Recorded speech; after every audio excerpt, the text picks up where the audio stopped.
Once again, photo finish here at the Indianapolis Motor Speedway. Will it be Tim Hogan? It's going to be Christopher DeMerit at the line.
This is the original eSport racing game. This is iRacing.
The stakes have never been higher. The competition has never been stronger. 42 drivers, 25 rounds. One will be crowned champion.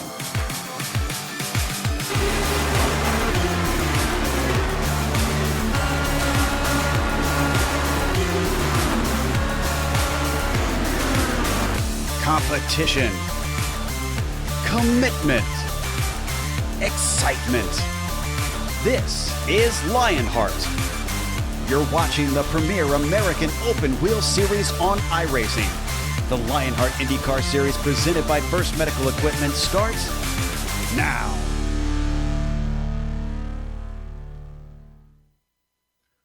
Sponsored by First Medical Equipment, competition, commitment, excitement. This is Lionheart.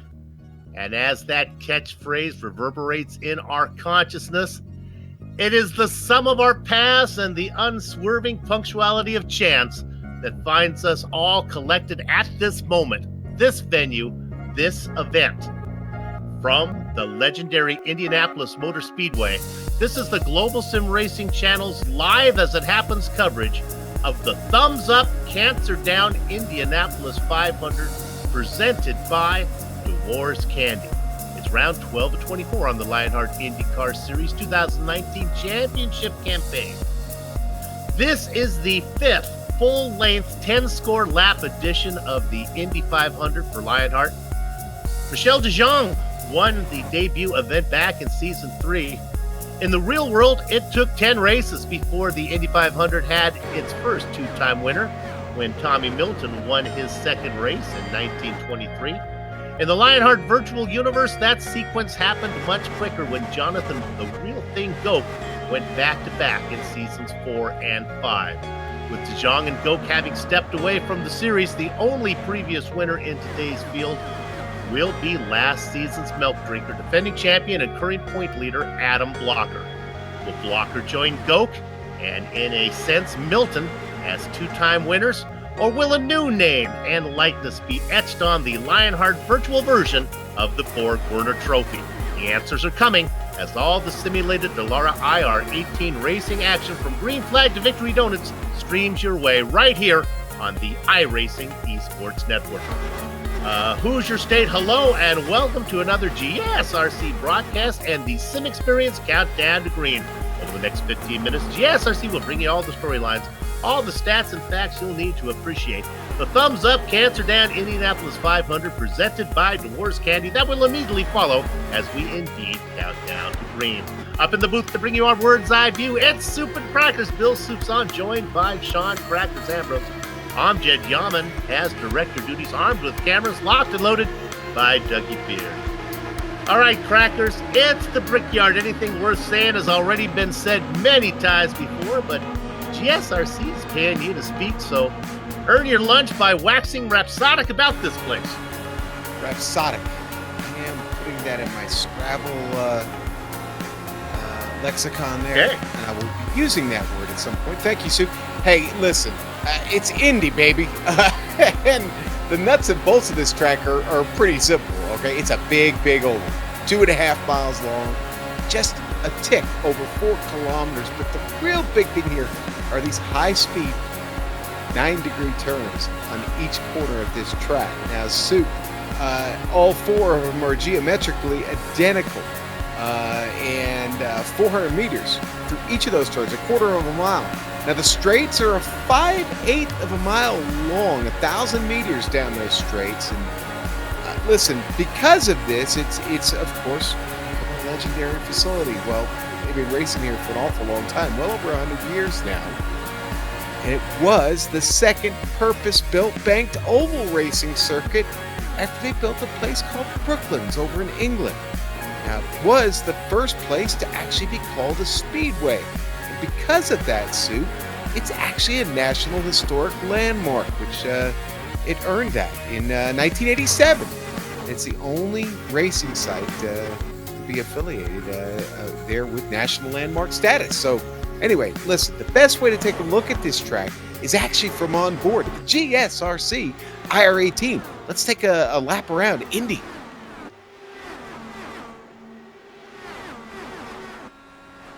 Back home again in Indiana, and it seems that I can see another track guide here on the Global Sim Racing channel. Hello everyone, I'm Brian Yazek. This is the Indianapolis Motor Speedway, a track that needs no introduction, and this is the IndyCar with IR18. Without further ado, here we go, across the yard of bricks, down off into turn 1. You're really going to want to plant that left side tire, probably right underneath that line. Careful not to hit the rumble strips, let it float out. Back down here again, underneath that line, don't hit the rumble strips, don't let it float out to the wall. Keep a little bit of a gap there. That way the air doesn't get trapped and actually could slow you down just a little bit. But especially at a lap at this speed, every little bit counts. Down here into turn 3 once again. across the short chute, down into turn 4. Steady hands make the most speed here at Indianapolis, out towards the fence. Now, there's not going to be a whole lot of room to run as the race progresses. Your main passing opportunities are the front and the back stretch. Down here into turn 1 again, you see you can maybe go a little bit higher than that, but I wouldn't go too much further. Car will kind of wash out. These cars produce such a huge aero weight. You're going to see guys defending runs all the way down this backstretch, all the way down here to the line, trying to weave, break the draft a little bit, moving all around, but it all funnels back into turn 3, where you have to get back down, put that tire underneath the white line, hook it just a little bit out towards the wall. Down, here we go, into turn 4. And then one of the prettiest sights in all of racing, coming down here, the funnel of fans. You get a lot of tunnel vision, but here we go across the line, and that is going to complete our track guide here around the Indianapolis Motor Speedway. I'm Brian Yazik. Enjoy the show. A lap around the Indianapolis Motor Speedway.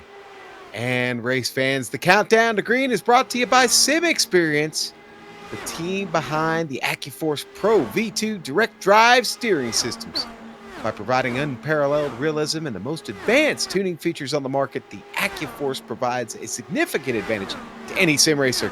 It can also make for an effective training tool for real-world drivers. More information on the entire SimExperience ecosystem, including their GS-5 seat, stage series motion systems, and SimVibe software, visit simexperience.com. And when you get there and you get ready to buy something, use the promo code SimXLION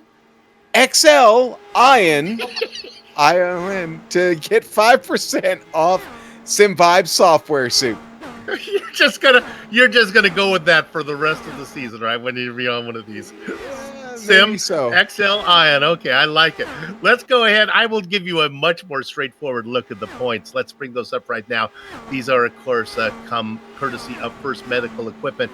You see that the top 3 guys all hold station, but really, it's not so much the order as the interval that's important. As Blocker had a horrible day, and Garen's coming off a win at Texas, so that gap closed between those two.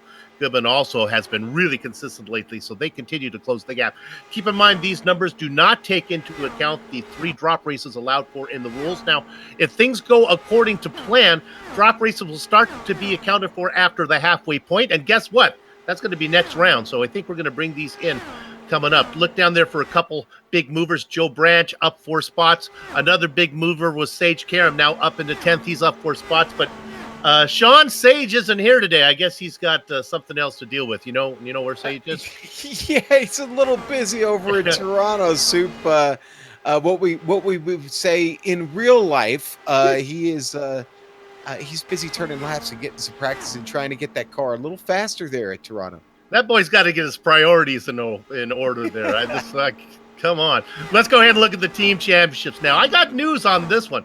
How about Synergy East? They won the day at Texas. Dan Guerin, Ron Hacker, and Dustin Wardlow. Now Guerin won. Hacker came in 9th, and Wardlow chipped in points from 27th. They had a great day. So that is the Synergy Racing team. They moved up some. Adrenaline Motorsports, the red team, the leader, they were 11th with Adam Blocker and Andrew Kinsella having horrible performances last time out. So look at that interval now, only 116 points between the top 2. As it continues to tighten. Let's go ahead now and talk about the rookie standings. Adam, Sean, who you got? Oh, you want me to do the weather? Or, right. The rookie state? No. Okay, so listen. Look who's in the lead here. Now, Martinez, all right? This is Sage's buddy, and Sage sits just behind him. Now, Sage is going to take a tumble today. Of course, by not being here, you sit there in 3rd. The top 3 have been stable, but things are going to change, and Rigney coming up the board here is only just a few points behind Hill.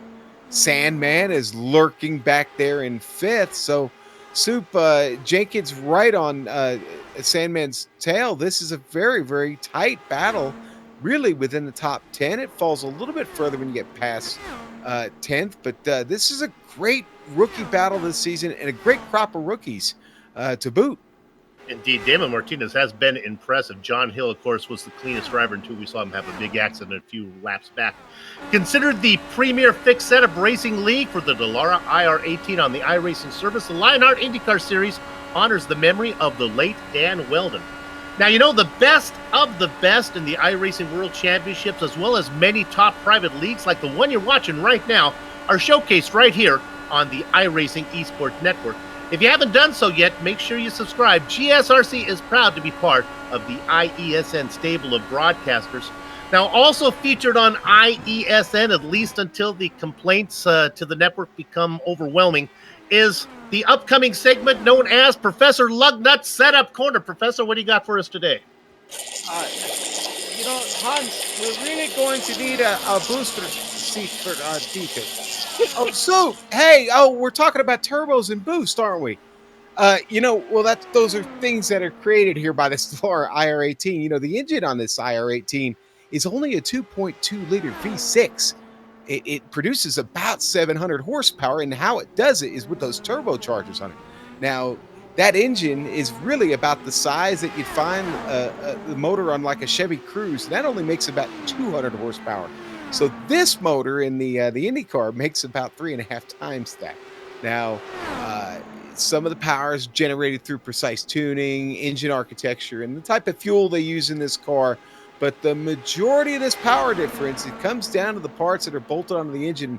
Those twin Borg-Warner turbochargers are really the grunt in this machine. Now, the turbo uses the exhaust gases of the engine to spin a turbine. And then that turbine turns another small fan that compresses the cold air, entering the combustion chamber of the engine. By compressing the air, you pack more air into the combustion chamber, which in turn allows you to put in more fuel, which in turn allows you to make more power from the same engine. Now, turbo power is measured in boost pressure.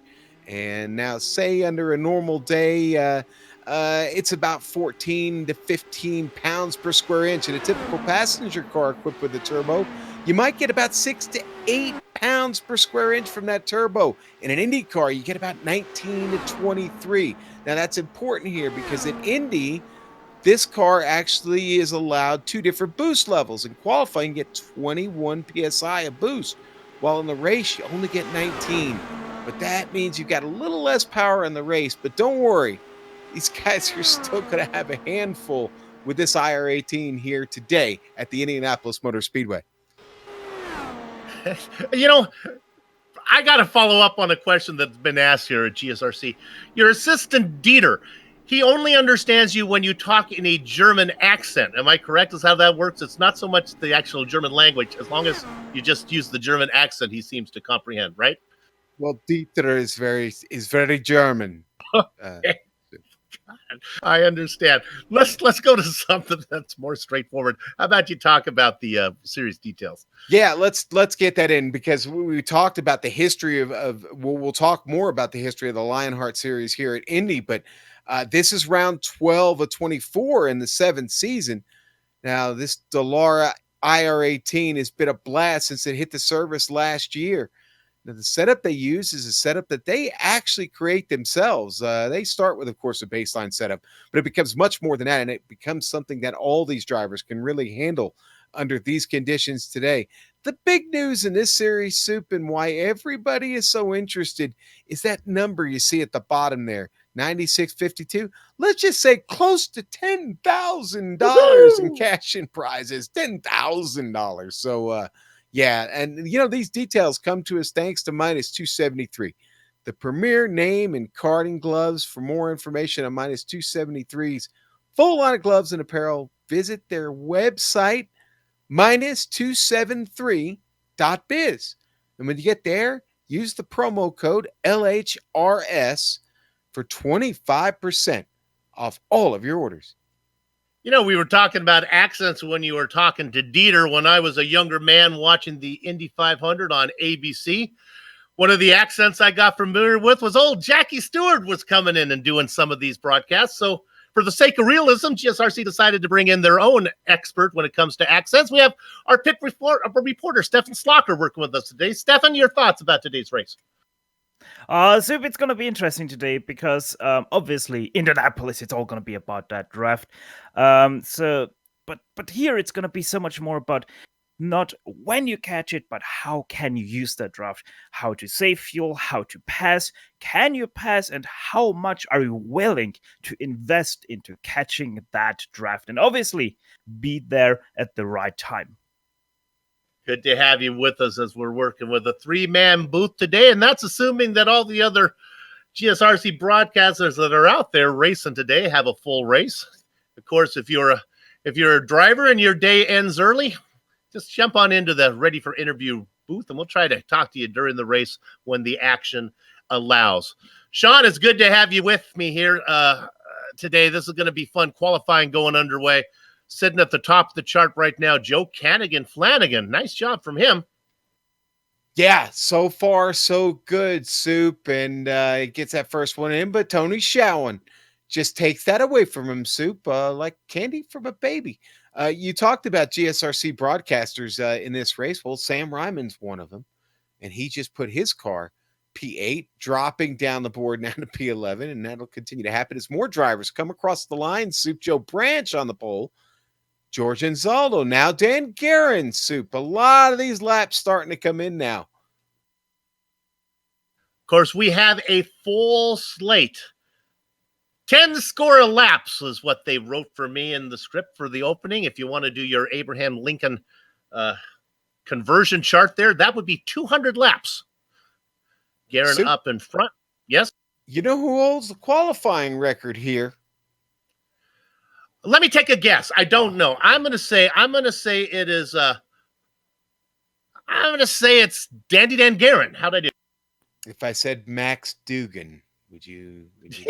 No, I don't think okay, that's all right. the right answer. Jason Robarch Really? holds the qualifying record set in season 5, a 39.516, 227.7 miles an hour. Soup, the pole time right now, 39.533 for Dan Guerin. Jason Robarch not here today, which saddens me because I have this list of Jason Robarch's movies to watch, but that's only when Jason races, which is we do miss you, Jason. I hope you're watching at least. We talked about the previous winners being Goke and DeJong. Adam Blocker is here. Jason Galvin's here, and he is coming around here to complete a qualifying lap.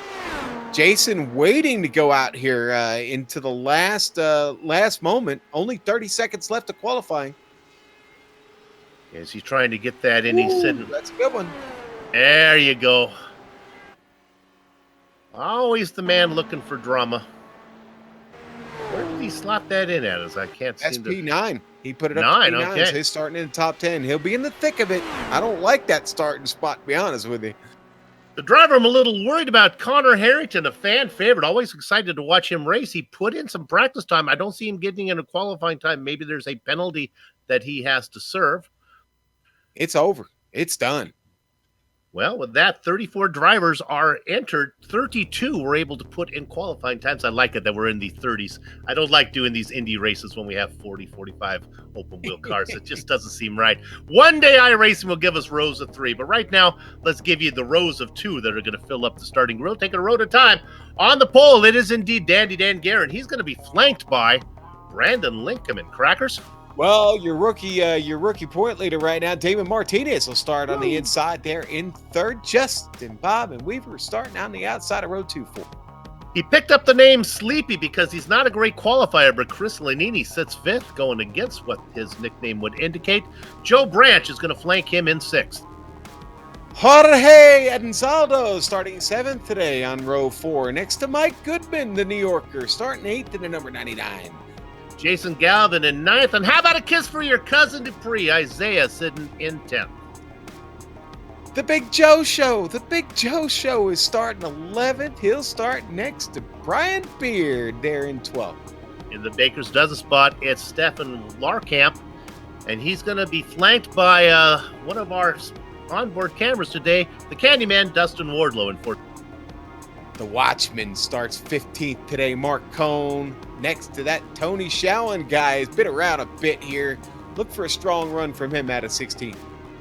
Even on the pole ever so briefly, Joe Flanagan in 17th, inside of, again, a horrible qualifying time for Andrew Have-A-Catch Kinsella. In row 10, Ron Hacker, the number 21, with Tyler Graff starting 20th. Hitting blackjack is Scott Bolster in the double dutch spot, Chris Stouffer. David Altman in the 88, Ocho starting there in 21st, next to Chris Stouffer, 22nd today. Paul Jenkins sits in the quarter century mark with Brian Carey flanking him. Row 13 is Paul Jenkins and Brian Carey. ESRC's own Samuel Ryman at 29th, inside of Mike Rigney. You forgot row 14, Robert Bluen and Adam Blocker, all the way back there, Sue. Well, what is Blocker doing way back there? And then I we don't get know. down, if I can do this right, how about 31st? Mr. Clean, John Hill. Now, he's inside of Brian. It's not easy being Greenlee, the last driver to put in qualifying time. Sean, I'll let you have the last two. 34, iRacing, Delara IR18 Indy cars, and the end of the field soup is slotted by Connor Harrington and Ken Hacker. As always, we have onboard cameras with you today. Today we have 4 of them. We're going to start with Adam Blocker, number 1. He's in the Sim Experience onboard camera. Use promo code SimXLion for those of you who are confused from what Sean said to get 5% off your SimVive software at simexperience.com. Joe Hassard sits in the butt kicker onboard camera. Bring more realism and immersion to your sessions, thebuttkicker.com. How about the Bakersfield boy, Jason Galvin, in the number 42 Thumbs Up Cancer Down machine, providing Central California cancer patients with support since 2014. Get involved. Thumbs Up Cancer Down. And the Candyman, Dustin Wardlow, in number 9, Dewar's Candy Machine. Dewar's chewy peanut butter filled taffy has been enjoyed by generations of families for over a century and are now shipped all around the world. DewarsCandy.com. We did it! We got all the bookwork out of the way. How about that for professional broadcasting as they come around corner number 4? The lovely Medina Mendez pulls the pace car in. Competition, commitment, excitement. This is Lionheart. Dan Guerin leads the field of 34 down into the first corner. He's got Limpkeman behind him, who tucks in behind. The top rookie, Damon Martinez, back there in 3rd. Justin Weaver and the Moby Sticky Machine. In 5th, it's Chris Sleepy-Lanini, and they go single file pretty much all the way through the field now.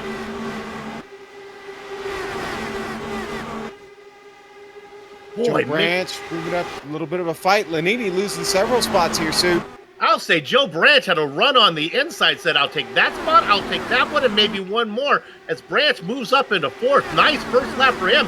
Branch wants more as he now moves to the inside of Martinez for that 3rd spot.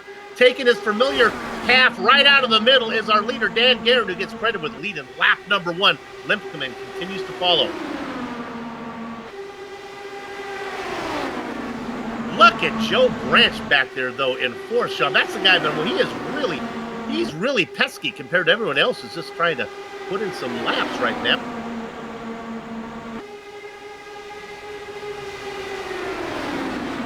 Off to a strong start here. A lot of side-by-side racing.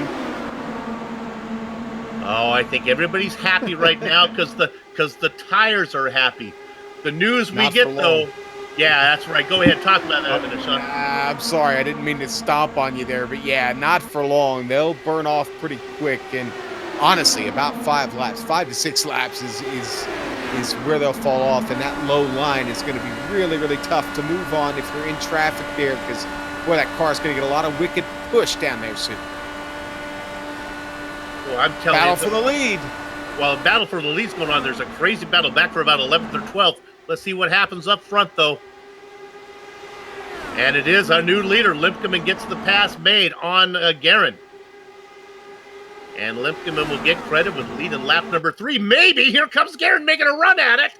Didn't get there, but tried to lead that lap as well. In fact, I think he did get credit for leading it, maybe. I did, Soup. In fact, I believe he did. Dan already playing a little leapfrog here early, trying to separate from that pack behind Limpkeman.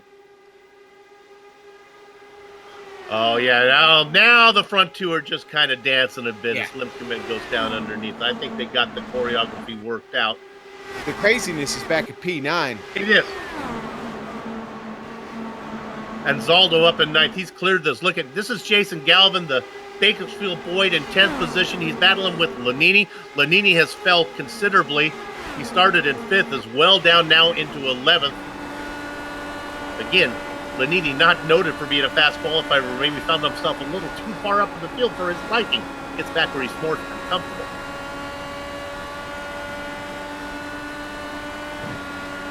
Let's go back to 20th real quick. Take a peek at this. This is the Von Hansen's Meat Machine. Bob Mike is trying to work on, boy, a couple of our favorite sponsors there. Dustin Wardlow in the, well, he's not racing in the, all of our sponsors are our favorites. Our director continues to.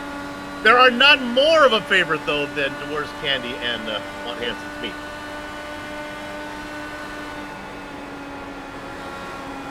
Yes, we love all of our sponsors equally. They are like our children. Some do cause us more trouble than others, though. Let's go to 17th with Stover under attack from Tyler Groff. Yeah, Soup, crazy still back here. There's been a bit of separation, but it's still kind of, we're 6 laps in. Everybody trying to find their pace right now. Maybe find a partner to work with and catch that next group here. Nobody coming into the pits yet, but let's put our pit reporter to work. Stefan, what are you seeing out there? Lots of movement, Soup, lots of movement. A little bit too much, especially in the mid-pack from 9th on back, but it's starting to settle with that initial grip to go away now. Everyone has to find their own groove and be able to run with that aero push, but it is going to be an interesting race for sure, especially with Connor Harrington starting to move up, already up 6 positions, now working on the outside of the top 25. Yeah, not sure why Connor was back there. He's must have, maybe I didn't check my stats, maybe he had a qualifying penalty to serve, but he's got plenty of time to work his way up. Let's go ahead and take a look at our race analysis, see how far we're going, and better yet, how far can we go till they start to come down and meet Stefan down in pit lane. 200 laps, of course, it's a full Indianapolis 500, you know that, but here's the max fuel stint, 33. Let's use our Alex Rossi rule of thumb here and add a couple more on there. Let's call it 35. I don't know, Sue. 31, I think, is going to be the. I don't know. Okay. We'll see. Let's get there. Yeah, let's hope we get there as these tires start to go away. Yeah, no, I don't know. I think maybe 31 might be max. But you're really going to need your tires because they fall off. The right rear, especially, Sue, gets down to somewhere in the 60, mid 60% range there of degradation. And you're definitely going to want that. Listen, anytime you get a chance to pit here, fresh tires are king, as Richie Hearn says frequently. Let's go ahead and take a look at our hard charger. It is Connor Harrington now. He didn't qualify, so it really doesn't qualify as a hard charger in Soup's brain, but let's look at him anyway. He's back in 25th position right now as he's behind David Altman. Now, the going back here, Sean, is a little easier to pick these guys off when you're talking about Altman and Bolster here. When you get up to some of the names we see more often, it gets a little tougher. Well, it's going to be tough, period, here at Indianapolis, Soup. Right now, it's already getting hard as we're seeing cars start to push hard into turn 1. It's that push I talked about. It is real. It's here. The tires are already starting to fall off. I don't know if anyone expected this long of a green flag run to start the race, but if they did, then, well, they're battling it right now. They are definitely fighting the wheel in the turns. Stefan, you've been looking at this battle for 15th. What are you seeing? Well, Soup, it's all about Stover versus Kinsella. Kinsella trying to do his best to save fuel behind Brian Beard, but Stover has none of it, tries to do it every single lap into turn 1, which I've got a great view of from here in the pit lane, by the way. But yeah, it is going to start to, especially Brian Beard, he's starting to feel that aero push and his tires going away. I think Kinsella just felt it. He got right up on the gearbox and Beard had the lift. The car got really loose. Almost got back into Chris Stover. That gave an opportunity for Stefan Larkin back in that white car to make a move. Look at these. These are really close. Graf involved in this one. And the Watchman back in 19th in this mix as well as Dustin Wardlow. The train is consistent back there. Great racing going back to 13th position. Boy, Sean, passing looked like it is not going to be easy here in Indy today. You can get a slingshot going on, but guys are having a hard time. No, restarts, Soup. That's where you're going to find the passing opportunities. The least number of cautions they ever had here were 2. Yep. And if that was a record-setting pace, it was just over, I think, 207 miles an hour or so. And if they keep up this kind of pace, passing is going to get immensely harder until we get those initial few laps out of the tires. That 6 to 8, 9 laps that we just saw. Everyone is fighting. The field is spreading out. And like you just alluded to, the passing is now all of a sudden becoming non-existent. Let's drop back to 11th position right now. This is Chris Lanini, who just got passed by George Anzaldo and Joe Flanagan. Lanini continues to drop a little bit. Again, I think he's just trying to play it safe. Doesn't want to ask more from the machine than it's willing to give him. But now he has fallen back into it.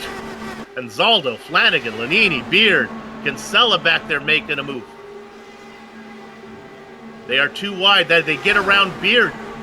Oh my goodness, here comes Stouffer trying to get around Beard right now as he's going nose to tail. The car up front gets that pass made. Oh, trouble for Kinsella there. Wow, the push is real. Oh, I'm sorry, with Lanini there on the bottom. He came right up the dark car of Lanini. We talked about him. He qualified in 5th, but boy, he is not comfortable with the way the car is racing. Different setups for qualifying, and as he continues to be passed, different qualifyings for setup and racing. In fact, Sean talked about it. I think there's a difference in the boost level that they have for qualifying and racing. Not quite as boosty when you have to go 200 miles. Good, that's right. 500 miles. That's right. We talked about only 19 pounds per square inch of boost on this car here in race trim.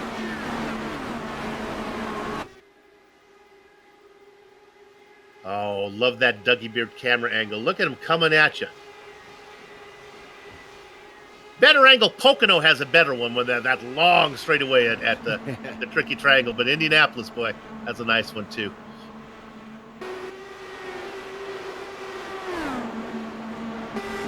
Let's look at 7th position.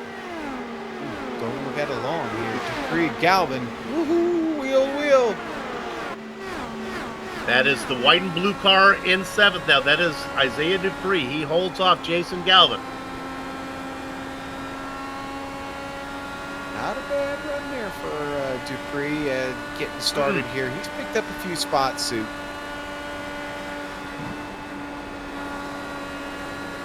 Of course, the nickname we give Isaiah is Cousin Dupree. If you're not familiar with the reference on that one, check out a little Steely Dan. You'll enjoy that song. How about a kiss for your Cousin Dupree? That's a good one. Ooh, wow, that was Brian Carey. Just had trouble in the back of the field. The push got way too intense coming out of turn 4. Wow, he almost stuffed it in the wall. It gives up positions to Greenlee, Jenkins. I think Adam Blocker was actually just in front of that, just behind that also at the time. Let's go to Stefan Slocker. Steph, you've been in the riding in the cockpit of some of these guys. What have you noticed? Ooh, look at that car get nice. They are starting to shift, which is rather weird, especially for the IR18, but yeah, it seems like the crew chiefs are telling these guys to take it a little bit easier, especially through that turn 1, because that always, for some reason, the car always starts to push that little bit into those turns, even though we have pretty much no wind existing here. But with 18 laps into this race, people are starting to push extremely hard on that outside wall. And you know, Soup, one of the things that makes this Dallara IR18 interesting is that there are a lot of adjustments you can make on the car under an open setup that they can't make under a fixed setup. Things like the ballast on the car and the shifting of the weight, what they call the weight jacker on the car. They don't have the ability to do that. So they fight this car and continue to fight it as the laps wear on. Coming to 20 here, this car is really a handful right now. So as the tires go away, that's the disadvantage. Of course, the car getting lighter, that is the advantage to a long run. but it changes the way the car feels, and you don't get to play around with the toys. So many toys to play with. It just doesn't seem fair, does it? But honestly, I've become a fan of the fixed setup racing because what it does is it puts everybody in a car that should be make for a good show. A lot of times when we have open setups, drivers have a tendency to try to put the car on a razor's edge, and we end up with, well, sometimes not the cleanest of events.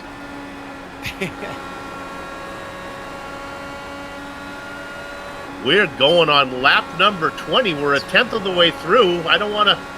Uh-oh, we got trouble. Soup, contact between Altman and who was that? It was Harrington, Connor Harrington. Oh, Connor He Harrington. made his way through the field. Not much of a contact, just a little bit. Got right under the Kardashian there and got a little bit of wheel hop out of it and just backs it into the wall. You'll see it here. And that's a hard shot up into that wall, that safer barrier there. Take a look from above. Maybe a little bit of ghost contact neck code there, but yeah, maybe. Let's give them the benefit of the doubt. You know, I have the privilege of having Richie Hearn in the booth with me sometime, and I asked Richie, you know, how much are the cars really on edge? And I said, like, could you reach out and, like, with your hand and push the other car into the wall? He said, yeah, kind of. That's how close they are to going away. So any little bit of contact, that's going to happen. Well, we got in 20 laps, and sure enough, I was just about to mention green flag pit stops, and I jinxed it mentally. I didn't even get the words out of my mouth, and then it happened. I think everyone's coming in, right? I'm pretty sure, especially because we're 2/3 of the way through here. But yeah, it is at the very interesting time of point because point of time that way around. Dan Garrett was dying to drive away from Brandon Limkeman for that first position. There was already about 1.5 seconds between the two. So yeah, Garrett seems to be able to save his tires that little bit more while fighting with Limkeman for that first position. But yeah, as we said, as expected, everyone coming in for their pit stop. Guerin, Limkeman, Martinez, Goodman, Branch, Hassert, Dupree, Galvin, Weaver, and Showen, your top 10. Here they come. You'll memorize that. We'll see how they come out. All of them. Did anybody stay out? No, only Medina Mendez, the only car out on the track right now. Everybody. Uh-oh, we got cars missing their stall here. Yeah, you're not supposed to park that way, Soup. Is that George? That's not George, is it? No, that's CPC. Who is that? We think it might be Dupree. We'll take a double peek. It is the car of Isaiah Dupree. It's still pinned in there, Soup. Well, he's the last car in line now. He can take as long as he wants. Why don't you stop and have lunch? Steph? Guys, I had my eyes on that, and it was actually that Isaiah Dupree nearly missed his pit stall and then got a big nudge from behind from Jason Galvin there. And yeah, because of that, he got himself nosed into that barrier. So yeah, it was a little bit of an awkward situation there for Dupree and Jason Galvin. But while that was happening up ahead, Michael Goodman jumped Damon Martinez in the pit lane and also nearly jumped Brandon Lincoln from that for that second position. So yeah, Michael Goodman with an incredible good stop from fourth position, nearly up to second. Okay, so here's what happened on that replay there. Okay, so in the pit stalls, you do pass through the other car in front of you, and Lionheart's got a 3-stall rule, but when everybody's coming in like that, Galvin turned in, and he's probably going to hate me for this, but turned in early. As we go to green, and you talked about that 3-stall rule, and man, they are sticklers on that one too. You'll get slapped with the penalties. Everyone aware of it. Dandy Dan Guerin leads the field down into the first corner as we go under green. After our first yellow, working lap number 23. You heard Stefan talk about it in pit lane, the great stop that Goodman had. But right now, Goodman is under attack on the outside. No, that's Goodman on the outside. That's Martinez on the inside, the rookie. trying to get underneath them. Again, Soup, this is what we're talking about. We hope they're going to pick up positions, right? So everybody's scrambling right now to get everyone they can. The sun is shining and everybody is out there making hay right now while the tires feel good. Look at this pinata full of bees up front as they race in a 2-2-3 zone formation. As I dip into my water polo knowledge. Actually, I have no idea. There we go. Football. You're in the nickel defense there. Soup, two distinctive packs, two distinctive battles. Actually, 3 packs now. And all it took was a lap and a half. The battle back for P13 is hot. Beard trying to hold off Galvin. We have 11 cars up front, packed into about 6 rows. And then back in 12th is the next group. You're looking at it right there. In that box to the right.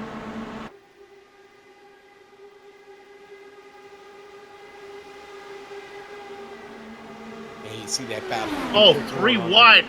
Look at him. The car underneath the blue and white car, that is the Graf got out of it. car of Jason Galvin. Oh, Galvin on the low side. Boy, the tires are nice. He's comfortable doing it. Oh, let's go 3 wide. Hello, boys. The door was open. Holograph shoots it in there. He sent it, Soup. Yeah, no, I believe it was Brian Beard who got up there. Graf was on the top. I'm sorry. That black Well, you're not here all the time. They do look a lot alike, yeah.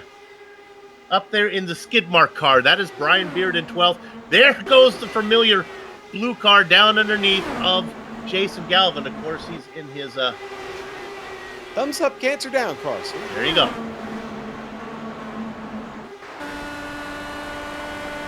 They continue to weave for that position. Yeah.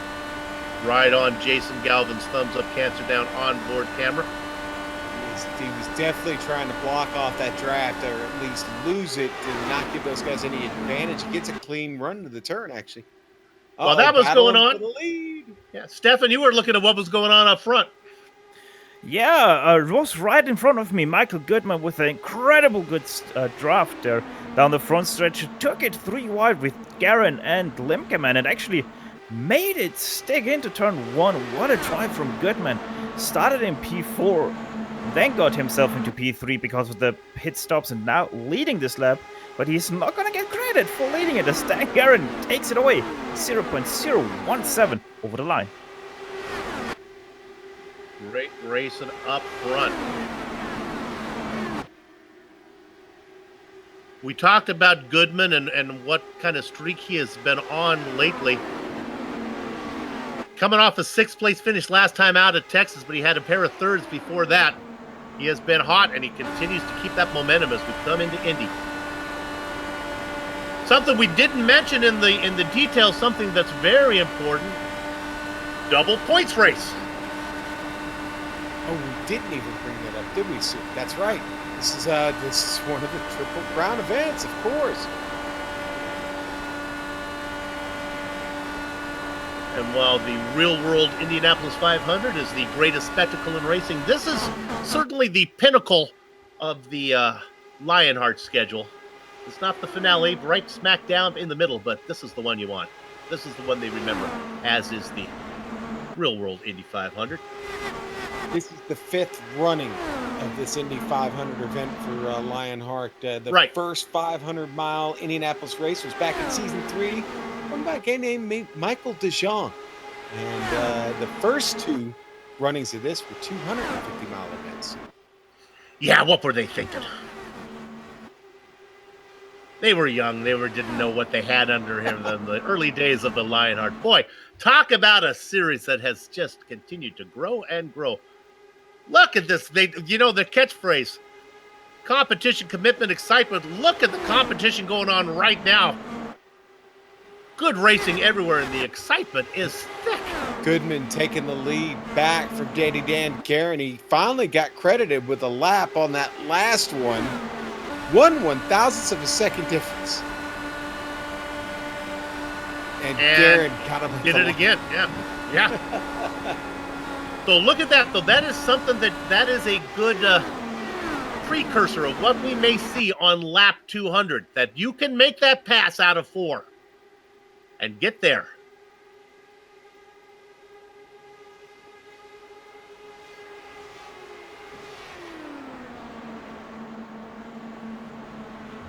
Driver in 4th, Brandon Limkeman, having issues as he had a big wobble, but he keeps the car going straight. As everybody working now 10 laps on this stint. Yeah, 10 laps, and we're going to probably start to see the field start to spread out again like they did here in that first opening stint of laps. So, man, Graf and Galvin are really, really racing hard. And Brian Beard, can't forget about him. And I don't mean to harp on this, but as we ride on board with the thumbs up, cancer down machine of Jason Galvin. He's currently in, what is that, 14th, if I can read what that number says. Just 3 spots back from him is Connor Harrington, our hard charger. He is a fan favorite. Connor, he's always fast, and he's done a lot better recently at getting the car to the end, but sometimes his optimism gets the best of it. Optimism? Okay. Yeah. Now, do we know why he got an end of line penalty? Started the race? Did we cover that? I do not. I wish I did know. I thought I'd checked up on everything. I was surprising that he did not put in a time. And now as we look at him duck, that's the car on the inside of Harrington, trying to get to the inside of Larkamp. We do have a spotlighted driver today. Oh, hey. Yeah, I know, and he's still out there. I wonder, Director, do you want to do that now, or would you want to wait on that one? Let's go ahead and do it now. It is... do it live. Yeah. Let's hope he survives the spotlight. And, of course, we're talking about the Candyman. There he is. Dustin Wardlow. You see the career starts. You would think he'd have more for the attention he gets. He's got that couple of poles, couple of wins, top 5, and you can see the top 10s there. He has a win on a road course and a win on an oval, so he's done it all. He really has, and a feisty competitor if there ever was one, and also a competitor that puts in a lot of laps in practice with these drivers, and always quick to lend a hand or help, and always quick to send you some candy if you're falling short on your taffy. I'm not supposed to play favorites for the sponsors, but I can safely say this: there is no sponsor sweeter than Dolores Candy. Aw. I've licked a butt kicker, and it doesn't compare. Oh, if you only knew how timely that was, Soup.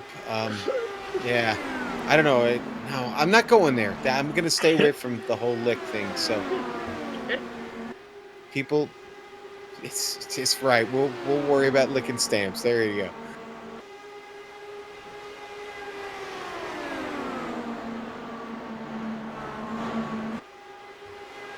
P3, Tony Showen, Adrenaline Motorsports driver. Started 16th in this race, Sue. Stefan, you got some news about, we were talking about Connor Harrington. What do you know? Yeah, well, I was walking up and down the pit lane there to ask the crew chiefs about that first initial creep and how their drivers feel. I also was able to catch up with Harrington's crew chief about the end-of-line penalty, and he said that was from Texas, obviously, because of an avoidable contact with Isaiah Dupree. So, yeah, a little bit of an interesting development on his side, obviously, and it really did hinder his race, although he's already up 13 positions from that, up to 20th right now. Yeah, Sean, end-of-line penalties, those are... Where you get those depends on how serious those are. If I'm going to have one of those, why don't you give it to me on a 200-lap race where I can have a chance to get back? End-of-line penalty at Mosport, That's a little more something different.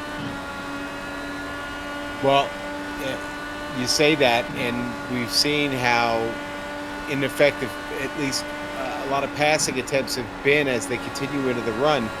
Here we are now getting to the end of 16 laps, and that field is separated a lot, like I said, except for this pass going on here. Bobby Mike is trying to send it in there, Sue. Oh, Mike is in the red car. That's the Von Hansen's meat machine. He's got Chris Lanini to the outside. They get that sorted out. Watching in the popcorn position. Who's this guy? Adam Blocker, our points leader. Oh my goodness, let's make it 3 wide. How about Connor Harrington? There's Harrington digging for more. That's what you can do with your end line penalty is he backs out of that one. In 20. Look at Adam Blocker, our point leader, coming off a horrible round last time. Back in 19th. Working on Micus. There he conducts to the inside. Goes into one, tries to get underneath him. Of course, the tires are a little less happier than they were when we started. 18 laps on this stint. Wow. Man, I just found a car that's not happy. That's George Anzaldo's car. Boy, he's going to try and get the spot back from Graf down on the inside. That's where the car's really, really pushing bad. And that's that push. There you go. A low line will do it here on the end of a run. Let's take a look up at the front. It is Dan Guerin ahead of Michael Goodman, Tony Schowen in the mix.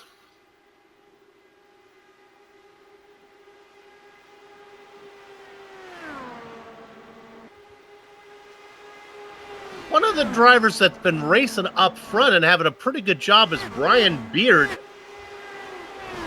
Steph, you notice something about him as he continues to drop a bit. Yeah, it is a little bit weird with Beard there, because as soon as he pulls out of anyone's draft, it's like he's hitting a brick wall like we saw right there. He pulled out of Anzaldo's draft and immediately slowed down heavily. Now, the thing is, I don't really see any damage on his car, especially as he just drove past your lane. But there must be some weird damage on his car, because he's just like hitting a brick wall every single time he's going out that draft. Now look at that, he's having a hard time staying on the back of Anzaldo. Anzaldo opens up about 7 or 8 car lengths on him as we ride on board here. Started in 12th, had moved up a little bit, but now is beginning to drop a bit. All right, we have about, I'm saying 13 laps until we go to pit stops. But this, Sean, this is where it gets tough, because the tires are really bad and the drivers are just trying to get there if they can, holding on. Well, I'll tell you what, Soup. You estimated the number of laps we had before a pit stop. I don't know if we make it there. We've got a couple of different sets of cars battling right now here on track, wheel to wheel. Brian Beard, George Anzaldo right now, 2 of them. Got him. Anzaldo, we know, is struggling with that car. He's going to go back to the inside on that low line. He's going to press his luck here, heading into 1. Careful, boys, and they get that worked out. But it's so hard. Watch the car on the inside. The pass that could be easily made last when we started this run now doesn't happen. And look at the outside line. Get the momentum as the car on the inside just has to fight not to push up into his competition. Here comes Jason Galvin with a head of steam out of Bakersfield, out of Oilersville, drives it down low, but doesn't make it stick. Thought he was going 2 for 1 there. Didn't quite pull it off. Gets past Anzaldo, but Graf says, or Brian Beard says, no thank you.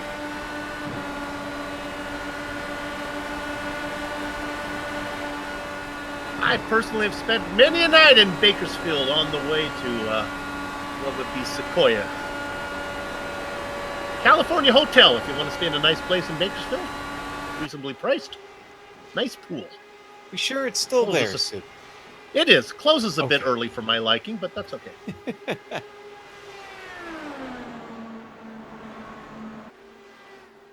Let's see if we can get them as a sponsor. They leave those little towel swans on the bed for you? No, not really. No. No, okay. All right, let's look at the 16th position. We have a pass going on side by side. This is Larkamp in a battle with Wardlow. How about Dustin Wardlow is able to survive the spotlight, racing in 15th, right where he qualified. This is spot back. Well, first he was able to survive to get to the spotlight, and now we've done the spotlight and he's still running. So it's kind of a double win for him right now, Sue. Indeed. I have sponsor plugs to read in this race. I'm waiting for a yellow flag here to get these in. I did not prepare the shortened version of the sponsor plugs. I'll get them in. Don't worry, sponsors. We'll take care of you. Boy, just behind that battle, boy, George is really, Anzaldo is struggling hard right now. He's fighting against Wardlow, but I think both of those cars really, really worn out at the moment.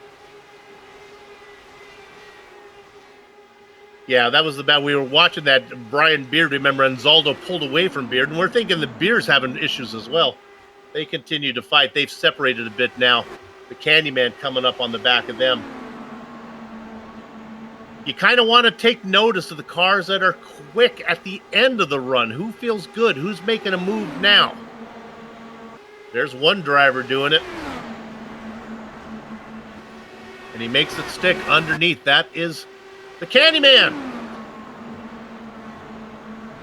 He can take a rain. Oh my goodness, George Anzaldo. The Candyman taking a rainbow and sprinkling it with dew right now, right in front of George Anzaldo.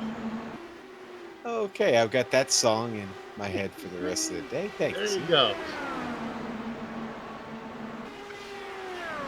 Let's go up and look at 8th position.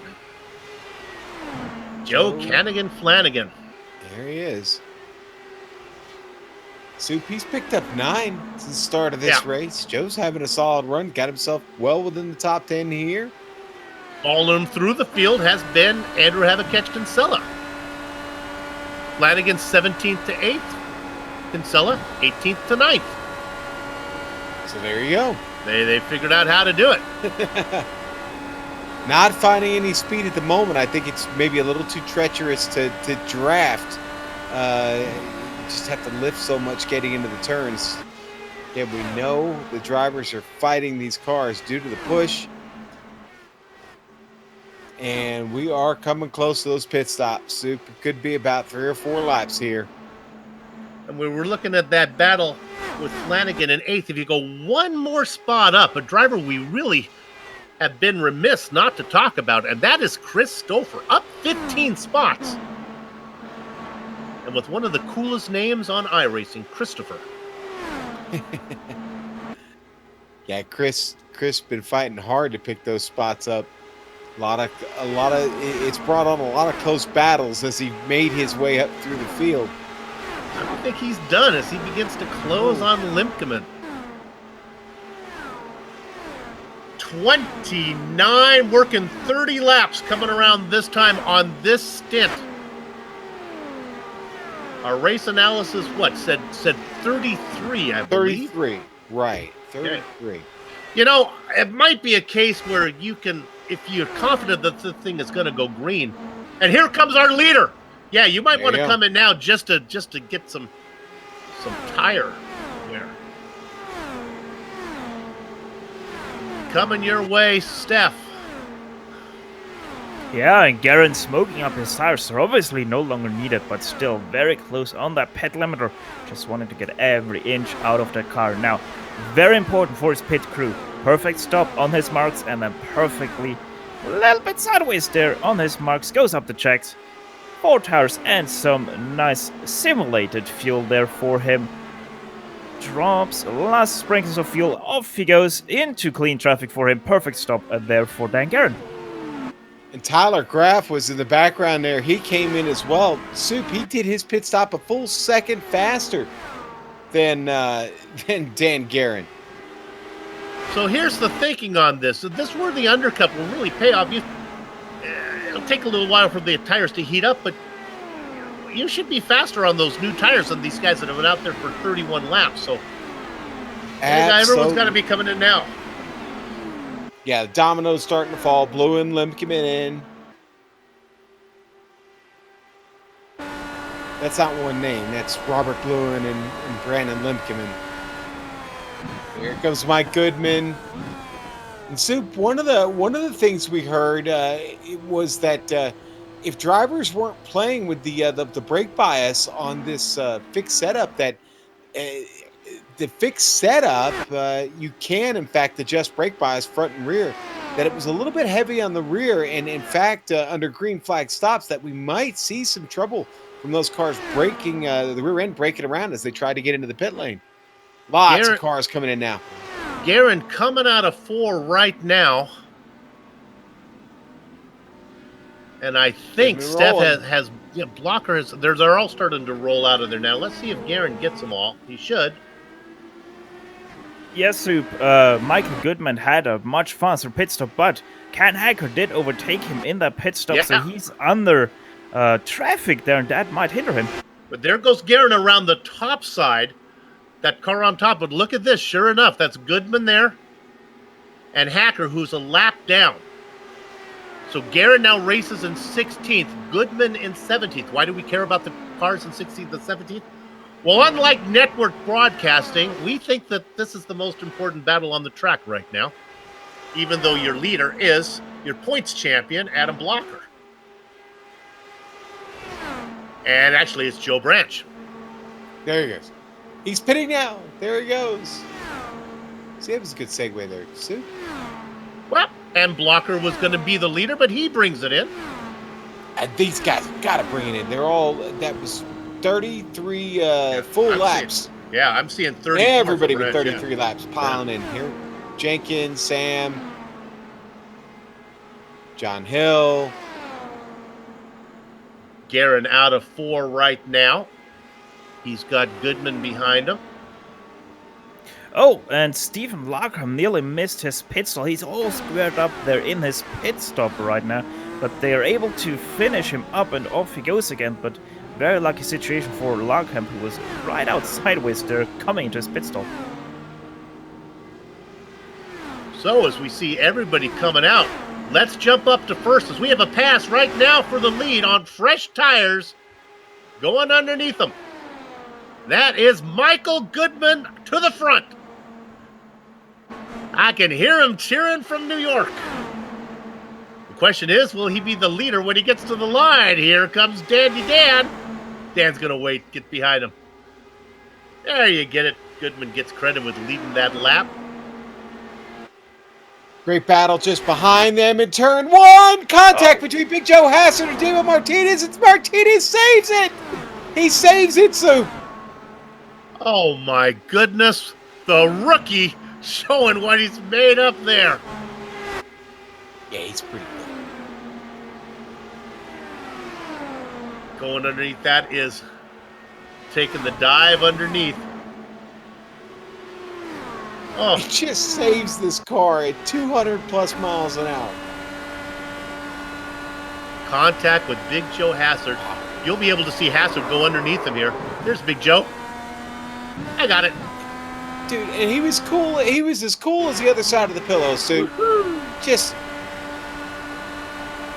on board with Big Joe here. Look off to the right side. There's the contact. Joe just keeps moving on. And a victim of the excitement on the track is Tony Schowen, whose pass for the lead went unnoticed by us. Nice going, Tony Schowen now up in front. We were watching that amazing save by the rookie Damon Martinez. Meanwhile, Schowen got around Garen, got around Goodman. From 16th to 1st, it's Tony Schowen. Nice job.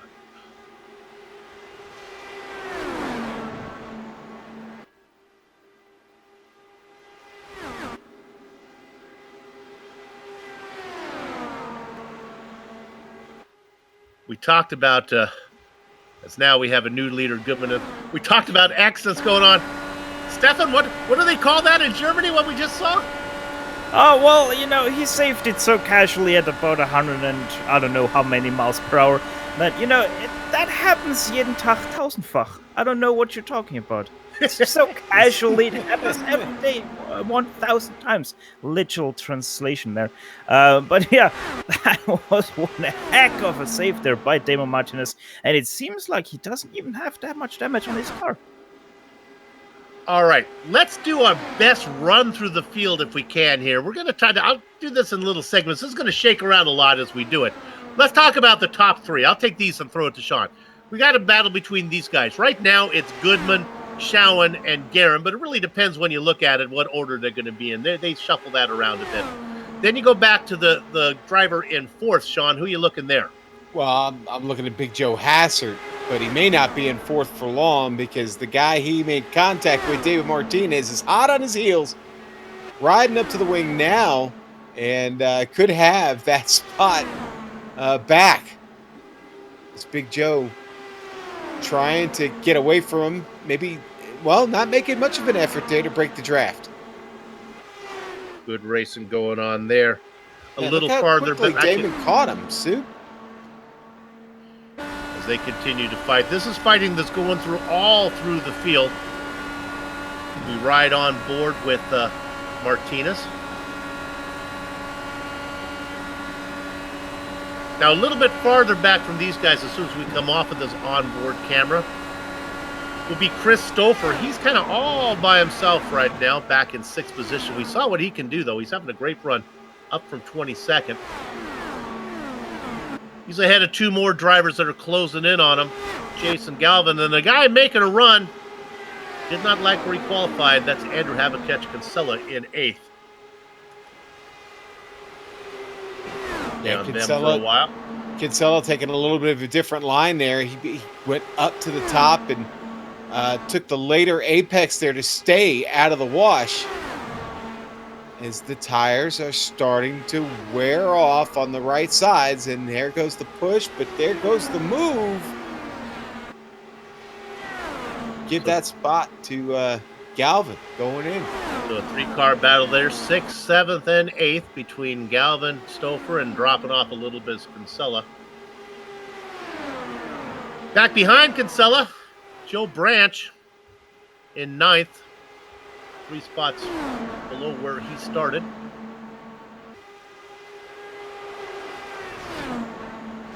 Then there's 2 cars back in 10th and 11th we'll talk about. Joe Flanagan, about 3 car lengths ahead of Brian Beard. Boy, Beard picked up a great run down the front straight there. Flanagan's had a pretty impressive run to start this race, Sue. He's now in the top 10. That's 7 spots for him. Go back and look at 12th. There's our point leader, Adam Blocker.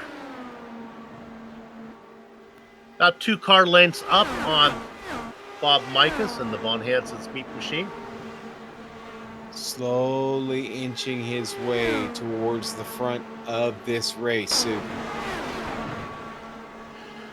Then we get back to 14th, the driver that Steph has been watching this entire race, Connor Herrick and Steph.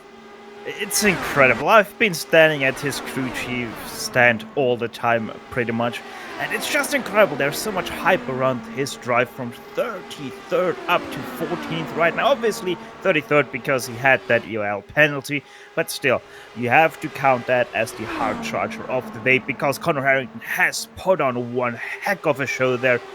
And I think he's gonna go at this rate up to the top 5 and challenge for that lead by the time we take over to the 200 lap mark. So watch out for that, number 44. And Soup right behind him, Dustin Wardlow. Quiet race, but good race. That's how I would say it. He started 14th, he's in 15th, but he works his numbers. He just does it lap after lap after lap. And he also might be one of those guys who will be in that contention for top 5 at the end of this race. And survived our spotlight. Sean, who you got back there? A little battle going on behind them. Soup, just a bit. right now, you've got Larkamp and Weaver there. Here comes the Bass. Yeah, and boy, he's going to get right around. Got it in the slipstream just at the right time, able to send it into one and take the spot. So as Larkamp falls down to 17th, Weaver up into 16th. Let's drop back and look at the man who started in 5th. And, gee, things have not been going well during the racing. That's Chris Lanini in 18th spot. He's ahead of George Enzaldo. All these cars on the lead lap. So one guy who really wasn't the race for him, that was Ken Hacker. He started in 34th, and he just had to retire his car. His car sadly went behind the pit wall, and we're not gonna see it out again because of other problems. He went very early a lap down and wasn't able to recover from that. So that 24, sadly, out of the race. Well, Ken Hacker might be out of the race, but in 20th position as we work our way through is Ron Hacker. He's still out there. Just a spot down from where he gridded. Up 9 spots in 21st position. Brian, it's not easy being Greenlee. Having a good run. Yes, he is. Watchman. Go ahead, Sean. He was looking for a good run for that team today, Soup, and I'll tell you what, not a bad way to start off. It's been quiet. Maybe we shouldn't talk about it too much. The Watchman, Mark Cohn, right behind him in 22nd. He's got about a second over Scott Bolster, as these drivers are about halfway through this green flag stint. In 24th, in that fluorescent yellow and orange Simonized car, that is Samuel Ryman. Martinizing dry cleaning Did machine. I say Simonized? That's different. It's Martinized. I'm not sure. Sorry about that. That's all right. Paul Jenkins started in 25th, racing in 25th. Now that's consistency. Brian Carey doing the same thing, but from a spot back.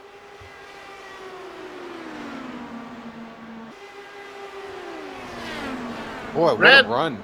Yeah. What a run we've had. You know, I did say that the lowest number of cautions in one of these Indy 500s was only 2. Boy, and we're on a pretty good run here so far. I think the most cautions was I think there was 7. 7. Was it 7, Soup? Okay. Yeah. Thanks for straightening me out. No problem. Let's look at the driver in 27th. We continue to work our way through the field. We talked about Sleepy Lanini having a bad run. Boy, Brandon Limpkin started on the outside of the front row.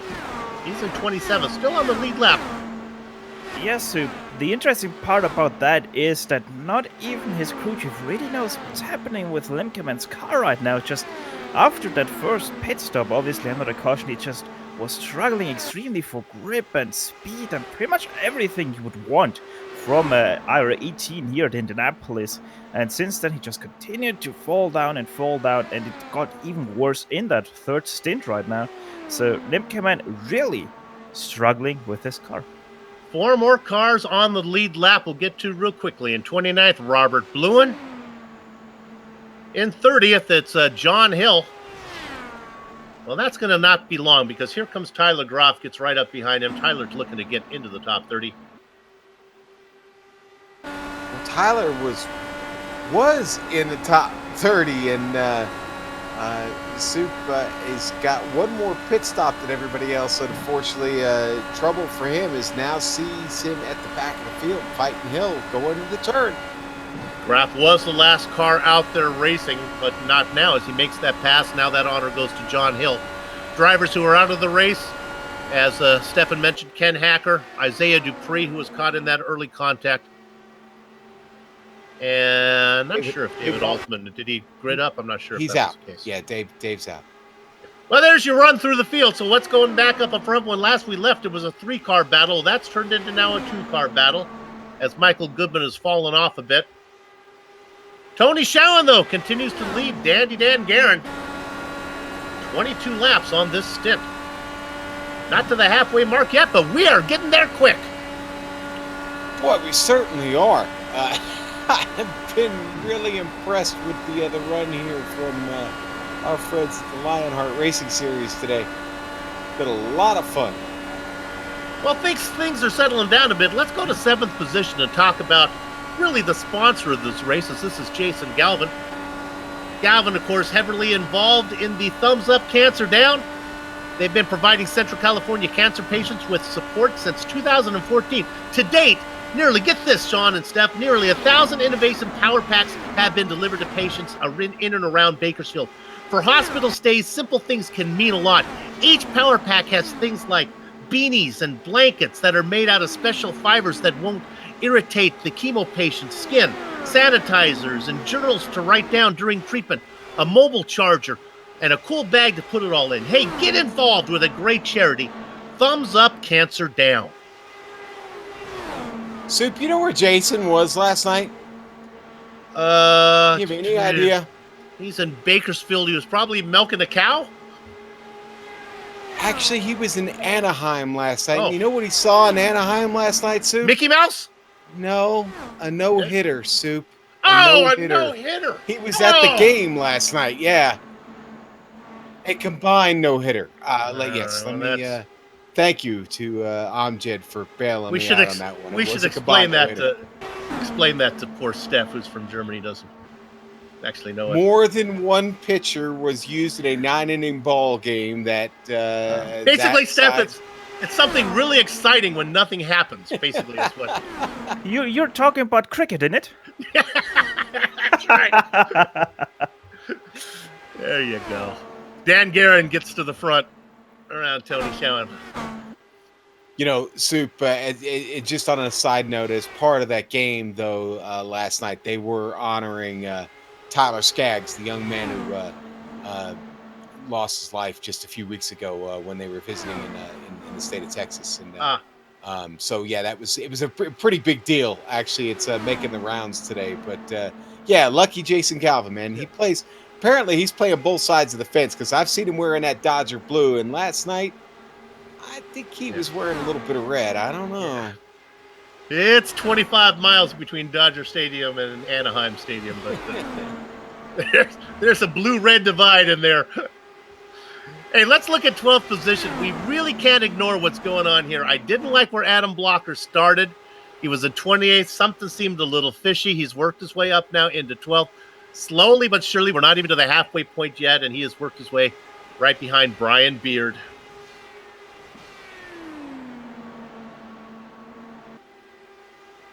How about this coverage here on GSRC? We haven't gone to a break yet.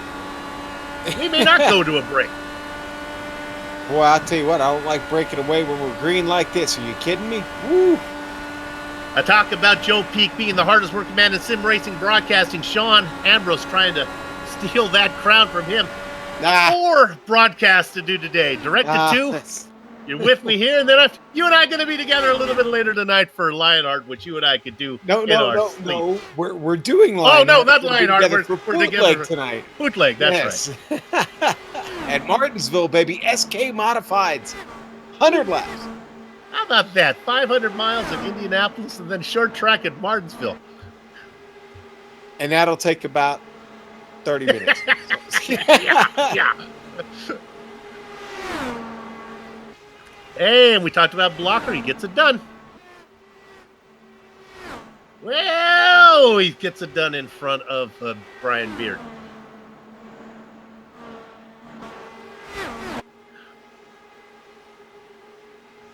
Now, the guy just ahead of these guys, and I keep thinking he might be our sleeper, is Chris Stouffer.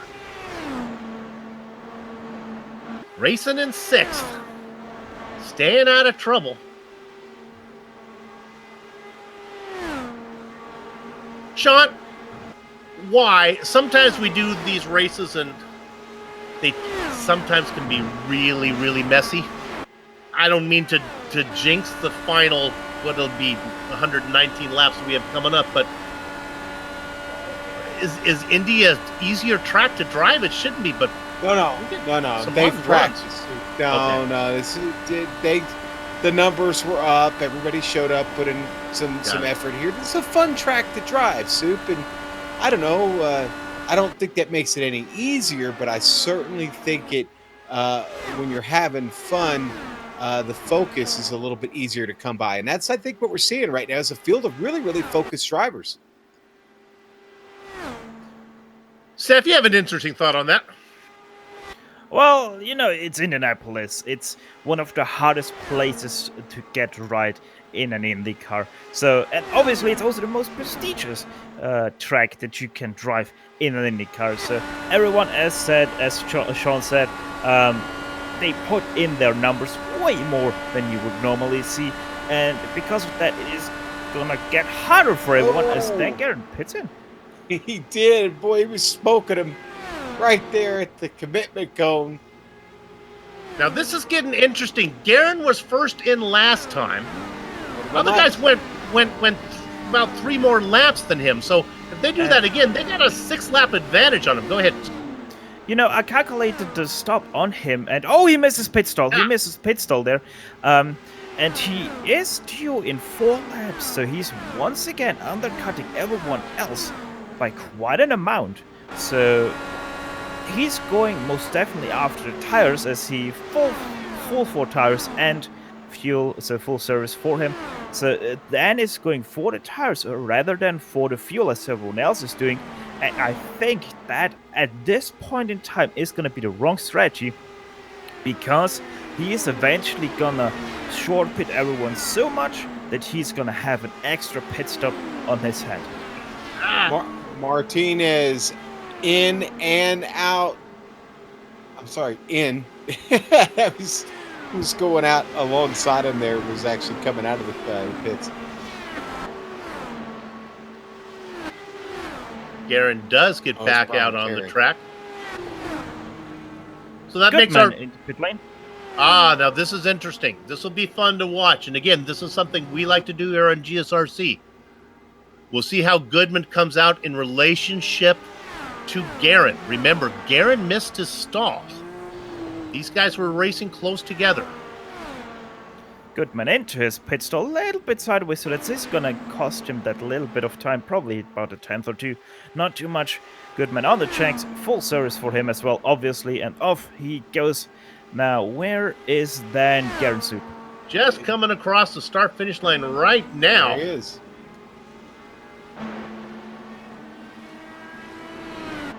As he is now into corner number 1, as Goodman gets the car out onto the track, gets it up to speed. I forget how far the access lane here goes in Indianapolis. Wow. It's almost a whole lap. And look at that. If Goodman can get it going, yep. Goodman cycles out in 13th, and he's got, Now, the other driver that was racing with these guys is Tony Schowen. Yeah, and he's already off his pit box once again. It's a very quick turnaround for Schowen, 9.2 seconds. But that's 1.2 seconds faster than Dan Guerin there. So one heck of a stop there for Schowen. Obviously, Guerin with a little bit of a slide over his pit lane. But it is going to come down to Dan Guerin with the steam versus Tony Schowen on the short line. Guerin was able to get around Goodman on the front straight. Goodman hanging with him. But once again, Schowen gets out in front, But this momentum that Guerin, you wouldn't think that it matters, but Guerin's going to be really quick off of turn 4, and I wouldn't be surprised if he gobbles him up. Boy, that's a pretty substantial lead for Schowen, but here comes Dandy Dan Guerin. I saw him do this to Goodman before. Don't think he's going to get there before 1 this time. But he's there. Oh. So, Sean, go ahead. Scott Bolster just missed his pit box coming in. Might have even picked up some wing damage. I think he hit the wall when he slid into the pit. On screen, the pass. He was quite lucky there. He did not hit the pit wall there. Okay. So our leader right now, hoping that somebody would have hit the pit wall, is Joe Branch. Can we go to Joe Branch? He's got some stuff going on around him because he's the slowest car out on the track right now. As Micah's just got around him, Weaver in this mix, and Wardle. That's a battle for 14th. Yeah, that's a crazy battle actually right now, Sue. Yeah, Joe's has enough of this. Got to come in. I'm getting out of here. He went 33 laps is what Branch did. Careful, fellas. Careful.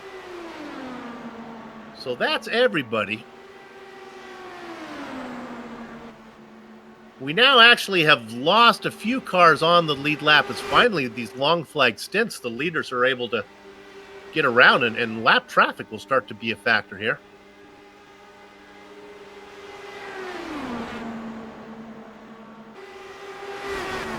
So it's Schowen, Guerin, and Goodman. 1, 2, 3. And they've got about, a half a straightaway before they get up to the lap cars of Ryman and Rigney and Graf, who raced 28th, 29th, and 30th. 30 cars still on the lead lap. 30. We started 34, Sue. Crackers, that says a lot, not only to the depth of the field. I mean, to race this long and have the driver in 30th still be on the lead lap. This is not a series for back markers. No, it is not. You are correct about that. I mean, I know that doesn't make a lot of sense. Every series, by default, there has to be back markers. But the point is, the talent level at the back of this field is pretty steep.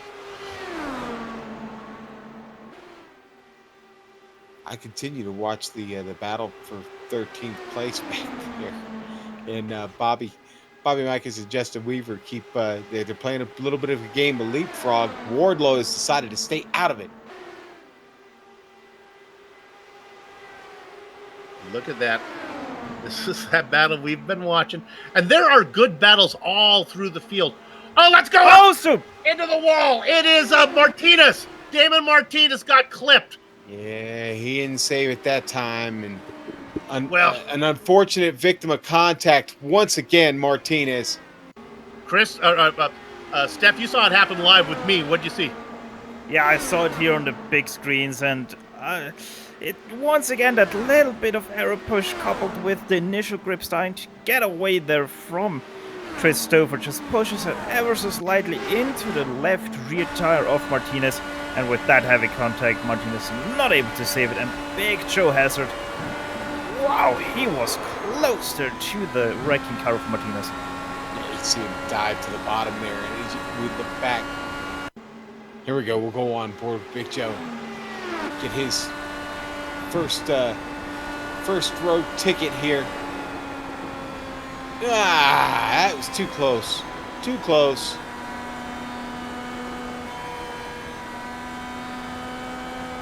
Now, Dan's undercut doesn't matter now, guys. Doesn't matter. Doesn't matter.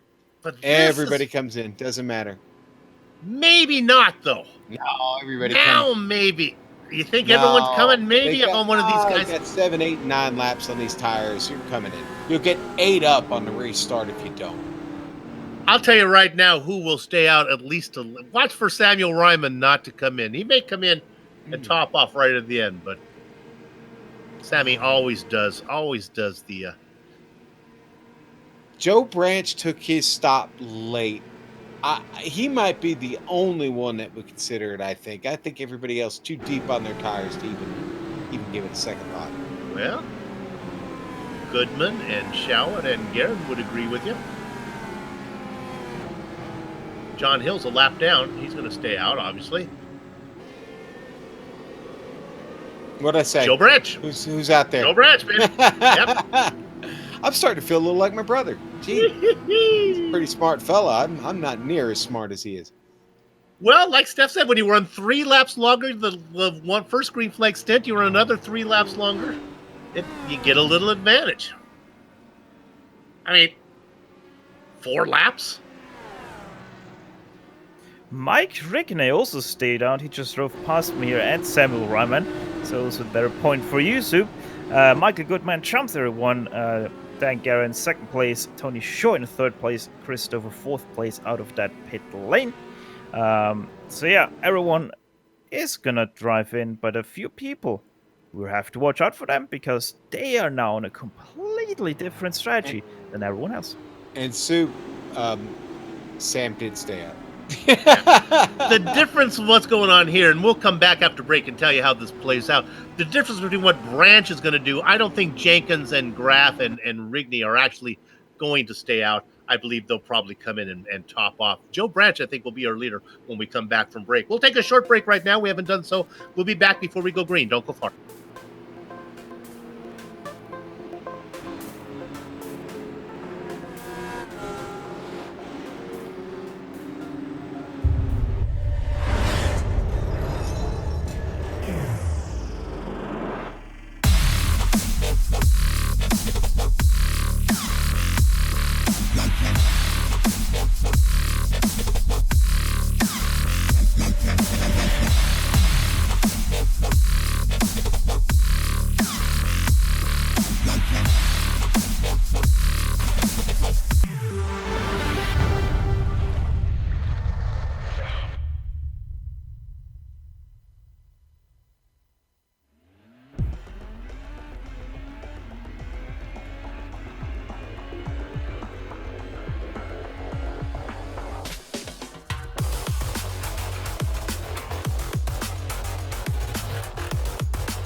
The Sim Pit is an entertainment channel dedicated to the world of simulated motorsports. The Sim Pit is a leader in providing the sim racing community with news, reviews, interviews, DIY pieces, and instructional videos to make sim racing a better experience for all. Check us out at thesimpit.com or go to YouTube and just search for The Sim Pit.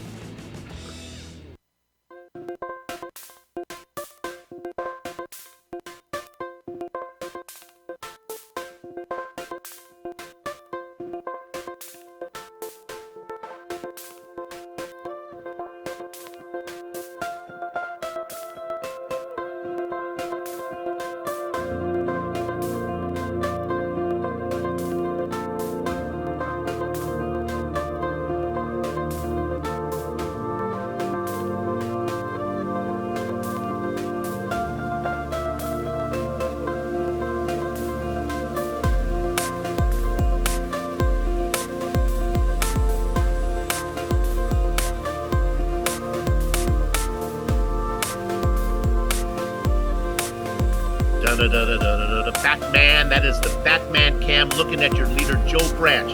This is the iRacing Esports Network streaming cyberspace into your place. The Global Sim Racing Channel's coverage of the Thumbs Up Cancer Down presented by Dwar's Candy Indianapolis 500, and we are back to green, working lap number 95. Joe Branch, who has used alternate pit strategy, has stayed out. Also staying out, Paul Jenkins, Tyler Graff, and Mike Rigney. They race up front. They are going to get gobbled up by Michael Goodman. He's got 6 laps fresher tires than the guys in front. 3 wide up front, though.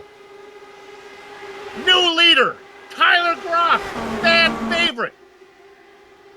Graff, noted for his ability not to get into trouble. Right now, out of character. Sean, here they come. We were just talking about Tyler Graff in 31st place here just a few minutes ago. On the inside, getting 1, getting 2, getting 3. Getting the lead, Michael Goodman. Ooh, the things he can do with fresh tires. Nevertheless, Tyler Graff tucking behind. Maybe won't be able to make a pass, but maybe he can run with these guys. Joe Branch almost trips up into Paul Jenkins. Well, the heat is back in those tires, and again, they've started to fall off a bit, so Joe's going to struggle a bit here now. Momentum on the top side. Especially in this wash. Ooh. Oh, drifting up is really still fighting it as Tyler Graff as he loses position after position after position. Now back into 6th as he gets freight trained underneath. The different agendas right now, and there's 4 drivers up there with old tires. It is really making things interesting. Goodman, Guerin, and Schowen. It didn't take long for those three to get to the front. They brought with them Chris Stouffer. He's on fresh rubber. Here comes the Big Joe show. Oh, I thought he was going to sit it there under Stouffer. He didn't. He backed out of it. Also in the mix, Kinsella down working the low line. Kinsella underneath Hazard.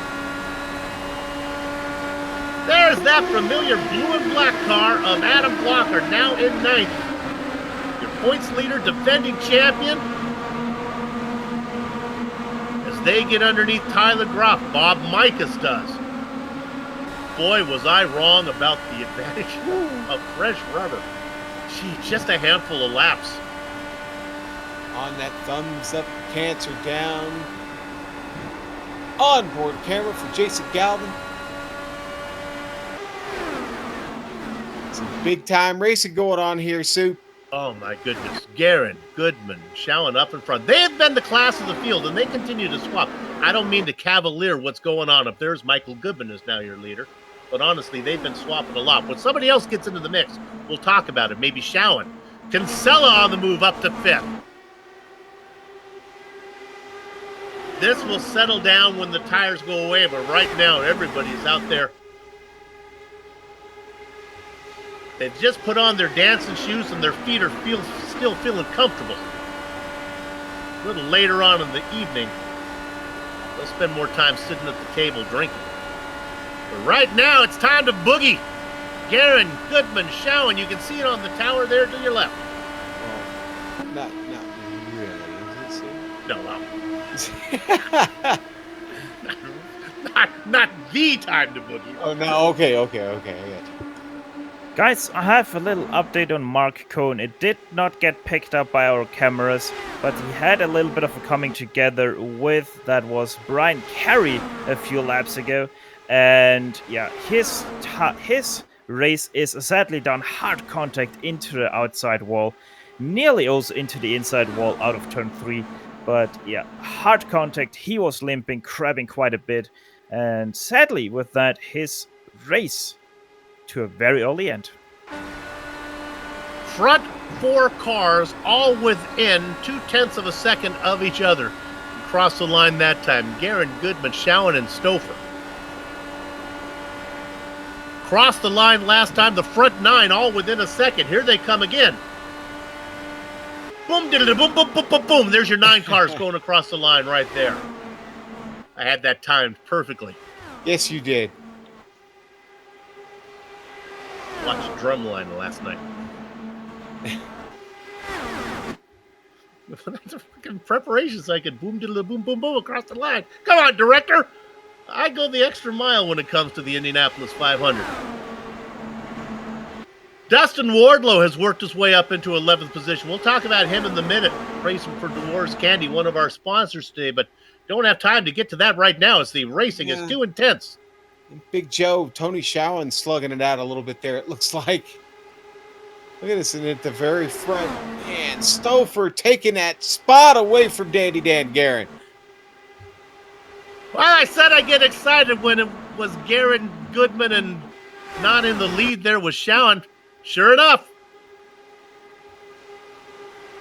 His parents were so cool, they gave him a first and last name that worked together. Christopher up in front.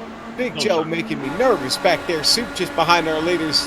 Almost came together with Michael Goodman, but gets himself up to P3. Now Kinsella's going to follow along. I saw that too. I think Big Joe Hazard has a career in rhinoplasty there as he really chopped the nose off of Goodman. And that can, boy, Goodman now gets up into Kinsella as well. They continue to battle. Those cars are too wide there. Drop into the inside. Michael Goodman saying, I've had enough of this. For the lead. Oh, sorry, Sue. No problem. Stouffer taking it in. Gonna come out the leader. Get it back from Guerin. Stouffer and Guerin. Just to give you a clue, the least number of passes for the lead in any of one of those 5 IndyCar races, well, actually 4 previous ones, has been 36. 72 is the record for most passes. Not sure if we're going to get there today with the dominance that we saw up front from those first three guys. Now, the most lead changes was actually 57 back in 57, season okay. 6. Yeah, 57. Yep. Yeah, I went without looking at my notes. Yeah. With my memory, and that's what got me in You trouble. did get the fewest right, though. But yeah, now 57 just last season. And unfortunately, I don't have any way to summarize that at the moment. Yeah, but there have been quite a few today, so we'll see. Let's look at 7th. This is the guy, slowly but surely. The man who can still taste the milk from last season, Adam Blocker. Started in 28th.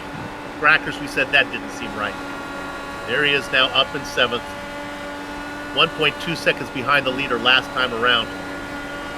Well, Soup, it's a 500-mile race, and maybe Adam had a bit of a plan there. You know what I mean?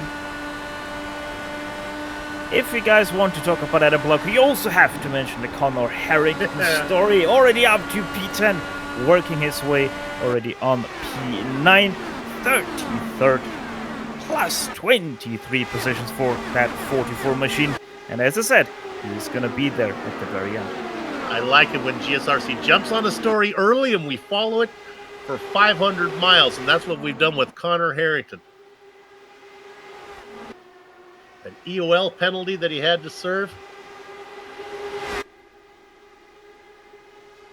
Not to be confused with the Electric Light Orchestra, which is something totally different. And great. Thank you.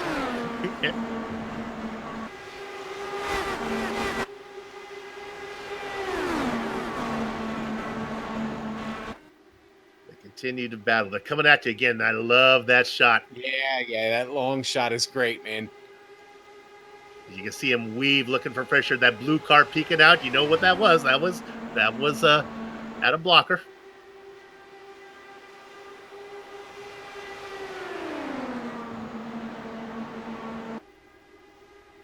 (28 to 7th for Blocker, 33 to 10th. You know, another hard charge, and we should give a little love to. That is Bob Michelson, 9th. 24th. Yeah, and he's had a couple of interesting battles today. Right now, he's got a little bit of space on track, but being followed closely here by Harrington. We talked about the late starting time of the Lionheart races, usually on Wednesday nights, about 10:35 Eastern. We look at 13th position of Justin Weaver. The poor guys at Moby Dickie's, they're all in bed by then. But it's a Saturday afternoon, and the guys at Moby Dickie's are yelling right now as Justin Weaver has that car up into 13th. Oh, I bet that place is rocking. They've got this on the big screen, Sue. Shots for everybody. It's on Amjad, our director. The director's that perked his ears up.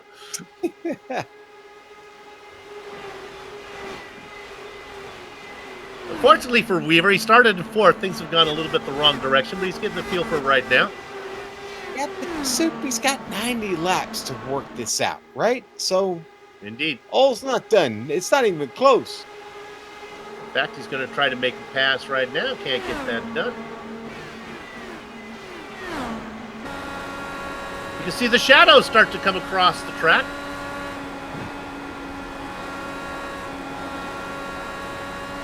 See if I can figure out the military time here.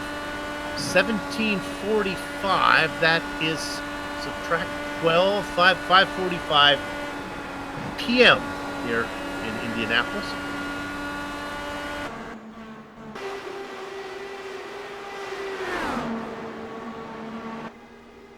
In Soup, just like that, these guys are now into the last third of a run here before they've got to have to possibly make some green flag pit stops. The cautions haven't bred cautions today, which is great. They've been able to get the restarts clean. That's really one of the hardest parts of racing here at Indy is getting the clean restart. So many times we see guys get tangled up. I've always said, get your caution spayed and neutered. And that's why, to prevent that caution breeding caution. Steph, I can't believe you've tried to do the numbers, the calculations, or what have you figured out as far as pit stops? Well, we are now 4 stints deep, 3 for some, like Joe Branch. And yeah, our next pit stops are somewhere around the lap 26 for Joe Branch. About the lap 120 will be his mark. So yeah, about 80 laps to go for these guys. So about 2 more stints, and they are gonna be good for all.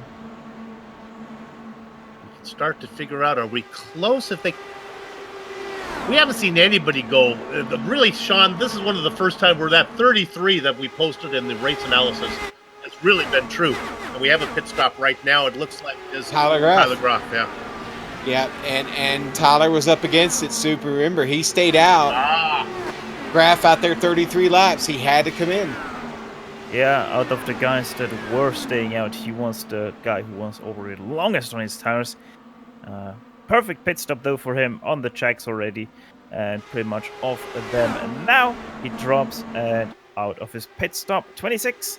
That was a good one for his crew. Honestly, not the worst case scenario for him, because I still think he is in basically the pit window with everybody else, as everybody else is still going to need to make the same amount of stops. Maybe.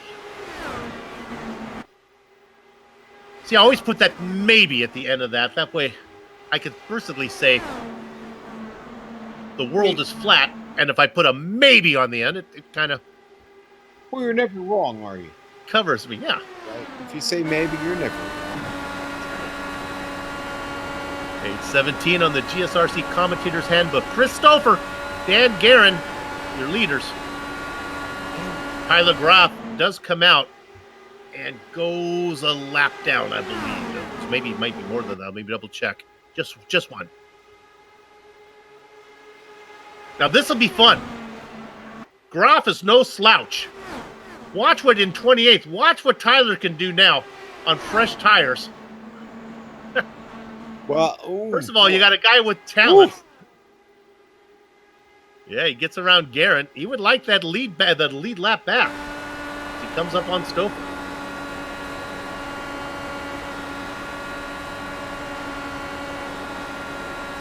Again, if there was a driver I would want in this position, Tyler Graf just doesn't make mistakes for the most part as he gets a run.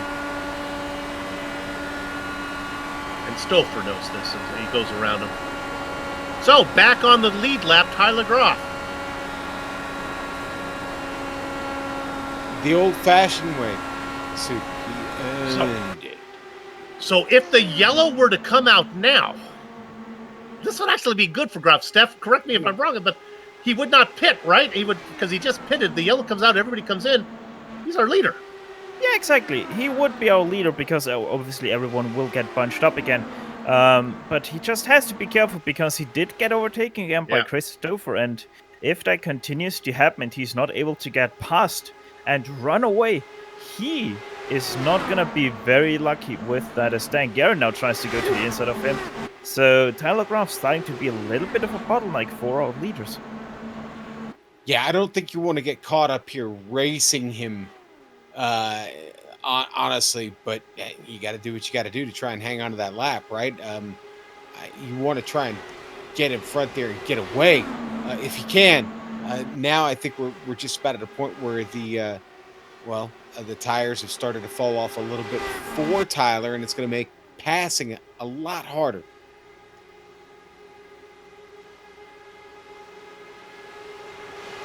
Well, before pit stops open, let me get this out of the way. Let's look at Dustin Wardlow right now in 13th position.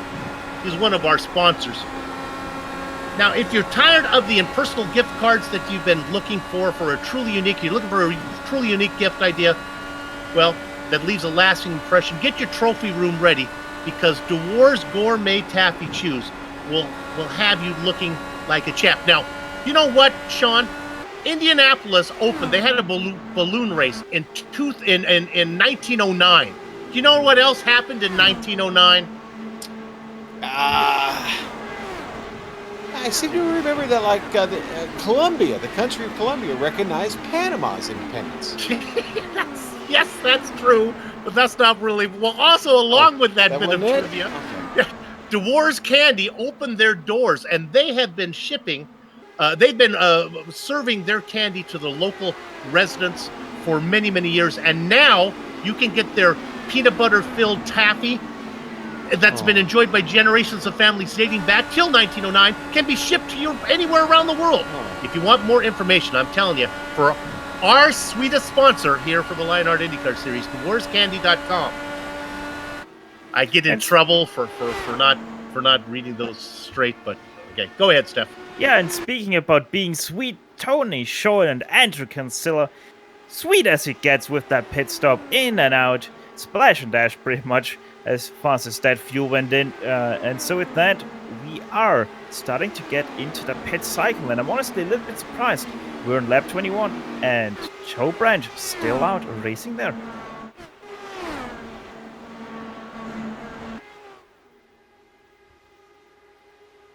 And our leader gets around. Groff goes a lap down again. He continues to fight, but now it's too late as drivers have pitted.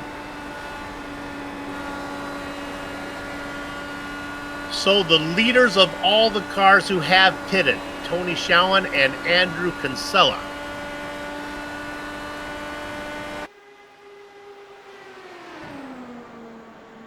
Yeah, and they find themselves on track together now. Racing in 20 I was checking in with Dan, and Dan right now is coming up against 30. I wonder if Dan's going to pull in at 31 laps again, or if that strategy's over now with just under 80 laps to go.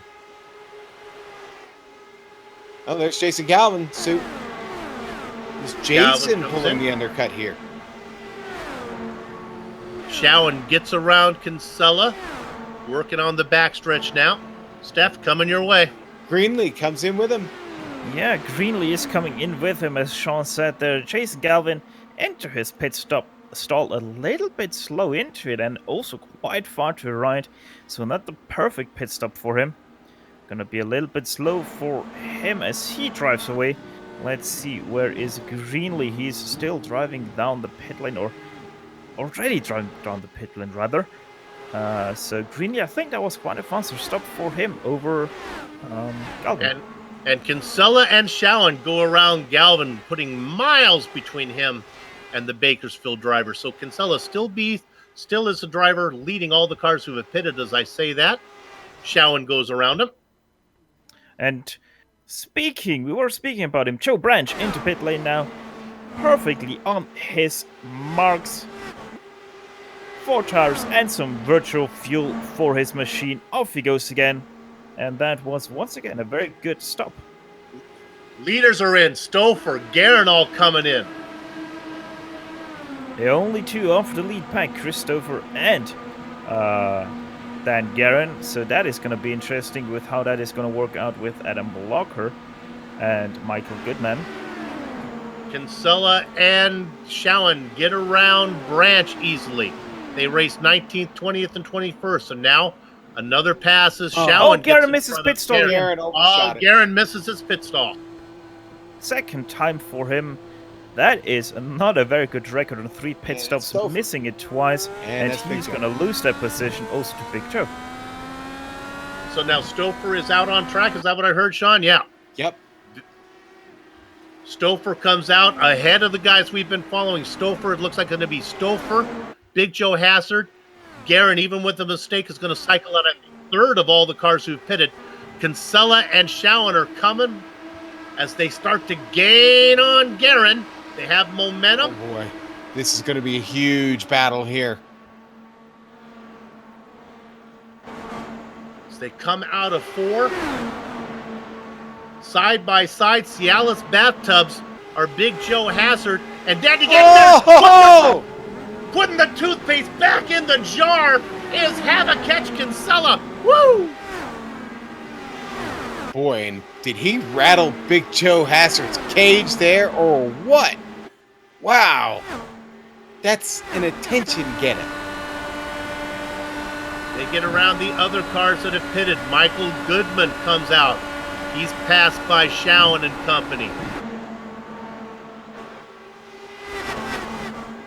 Stouffer in 5th. Kinsella in 6th. Guerin behind them. Your leader, well, I guess, has everybody pitted now? So we see Blocker, Weaver, Beard have all come in. Everyone has pitted, and Adam Blocker leads everyone out again. So Blocker jumping Justin Weaver. Okay, Blocker's out on. Yeah, you got it. Blocker's out. Going around him now is Stouffer. But I think that's it. Look at that Dodger blue car of Adam Blocker. Started 28th, finds himself in 3rd with a full tank of gas, fresh rubber. But ahead of steam has Dandy Dan Garrett.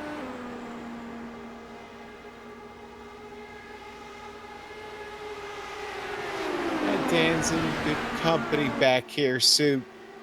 Now into P2 here.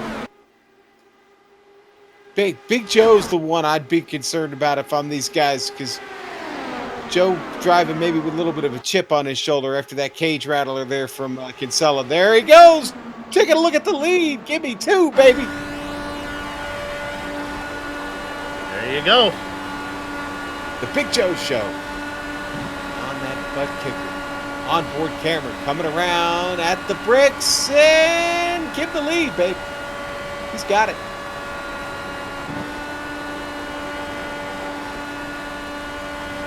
Love that onboard camera looking back.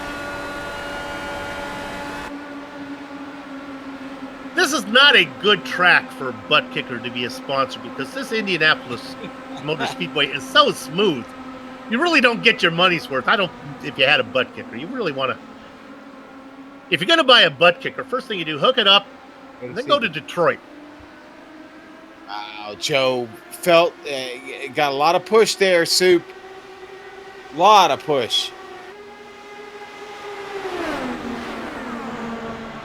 Keeps it going straight.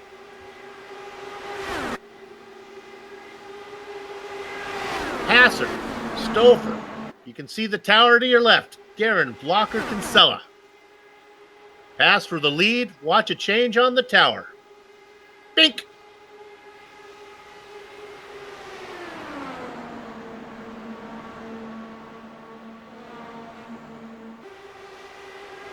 Well, it looks like our storyline involving Connor Harrington may have fizzled out, as he's back in 25th position.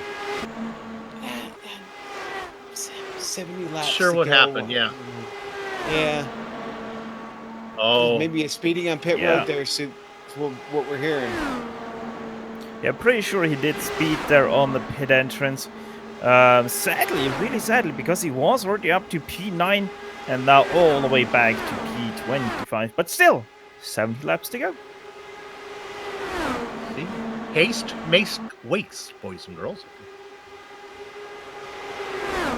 Steph, how do you say haste makes waste in German? Is it just as catchy? I have no clue. Okay. Simple as that. I don't even know how to translate that into German. Let's take a quick look at 13th position. This is 3 wide. Larkamp on the inside. Galvin giving room, and backing out of that was Dustin Wardlow.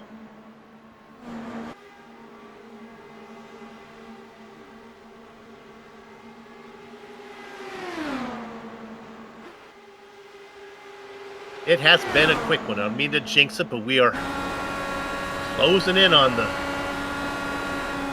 back third of this track. Yeah, we really are. Still fighting just as hard as they were in the beginning. Showen trying to move back up through this field. Supers were on board with Dustin Wardlow. Showen making some big moves back here with Bobby Mikas in the mix. Trying to hunt down Goodman. He did. Showen took it in deep, and then the car really washed up, and Mikas thought he might be able to capitalize this as well. I can't get over the run that Bob Mikas is having. For years, we knew him as Robert. I'll tell you what, he's been honestly much more competitive as Bobby.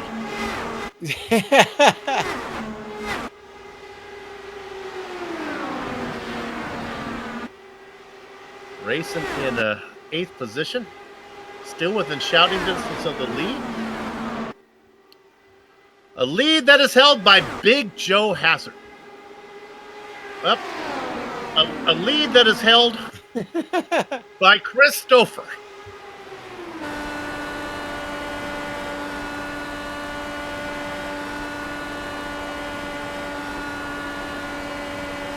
Four cars running up front. Well, Soup, you keep this green.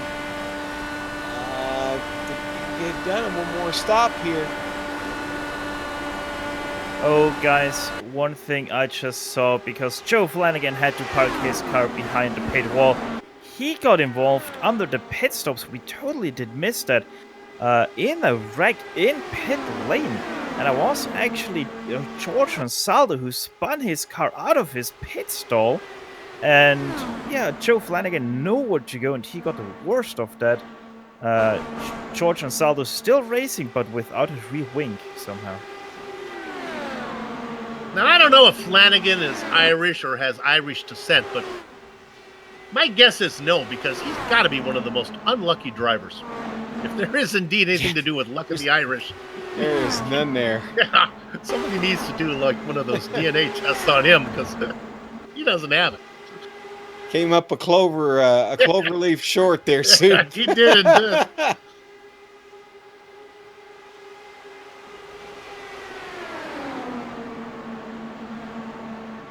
Yeah, the big story right now is just inside the top 10. The Fast 9 right now, Soup, have really started to separate from Brian Beard. He's back there leading not really another pack, but Joe Branch, who has caught his slipstream, and Graf doesn't have it right now. Graf's trying to get there back there in P12.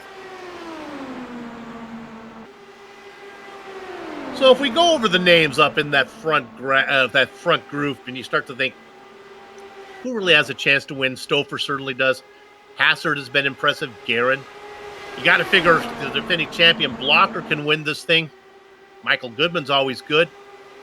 Andrew Kinsella can win. Tony Schauen's been fast all day.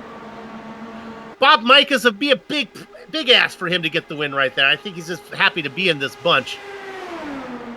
Justin Weaver, if you're a Moby Stickies fan watching, that might be a tall order. And Tyler Groff. Go ahead, Steph.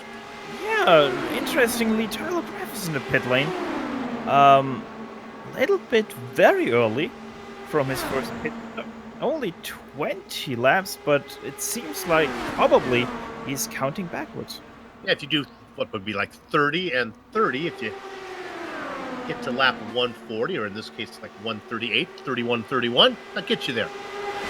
And you know what? He probably realizes, because we saw him do this, it's almost like road racing, where he came out with fresh tires and was fighting for that lead lap. So in road racing, you want to pit as early as you can. If you can do it without going a lap down. I think Tyler Groff will go a lap down this time, though. You're saying it, road racing, but this is Indianapolis. Here you want to pit as late as possible. Obviously not too late, but right around the 10 laps mark to go, because then you have a light car with the new tires. So Tyler Groff is going that very long stint at the end. It's gonna hurt him very much at the end, unless he gets a very lucky yellow flag. Yeah, what he needs to do, that's a really good point. What he needs to do is work his way back to the lead lap. And as I look at this, I believe he is on the lead lap. So yeah, because there's Joe Branch. So now here's what you got. This is Tyler Groff sitting out there in 27th. He's going to be faster than Big Joe Hassard. He should be able to stay out in front. If he gets that yellow flag, and especially if it happens soon enough, he'll put himself up in front. Tyler, I don't know if that yellow's coming. It might be a tough bet right now with 60 to go. And of course, Steph's theory only works if he's able to stay on the lead lap, and there they go. Hey, can we go to P12 real quick? Galvin Larkamp really having a tussle back here. Wardlow with the popcorn position there, Sue. Watching a little bit of fun. They just went back and forth through two turns. Galvin's going to get away with the lead in that battle, slowly inching his way back up here to the front, but Larkamp not done with him. Boy, what a fun race. 27 cars still on the lead lap. Well, 27 or 26, depending on Tyler Graff's current position. See those lights on the steering wheel flashing. That was Galvin on the limiter, going up to 6th gear, heading into the first turn. Yeah, we talked about the shifting that might need to be done. It's got to be frustrating for some of those guys. You got to figure that, like, Galvin and Dustin Wardlow have figured, boy, if I could just get to the front, got a chance to win. Chris Lanini qualified in 5th, but just has not been heard from since. He's back in 17th. Yeah, that's a bit of a strange one, actually, back there, because he's really made no progress in quite some time now. Both Lanini, the two drivers, Lanini and Brandon Limpkeman, who started on the outside of row 1. Limpkeman racing in 20, just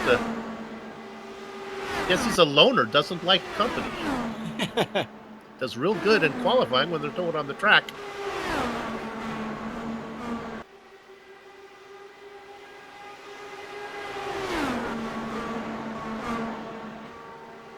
Again, go ahead, Steph. I just wanted to jump once again on that Tyler Graff story. He's, as I pretty much predicted, he's gonna get swallowed right now. He's already 4th in line in that lead car pack, and Adam Blocker is starting to run up to him. So Tyler Graff, it was a good thinking strategy, but sadly for him, only on paper. Well, he'll get one more chance to do it, right? There's another pit stop coming after this one, so I'll have that opportunity again as we have a pass for the lead. Big Joe Hassard gets there. Everyone within the window now. They pit, and then one more after this one.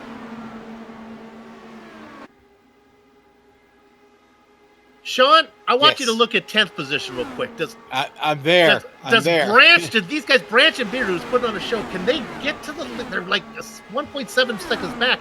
They can, Sue. Now, they may have to stay together here, though, until the pit stop. I'm afraid that the cars have gotten a little bit too deep into the run here for that to matter. I don't think they're going to be able to do it right now. Brian can't get as close to Joe as he'd like going into these turns.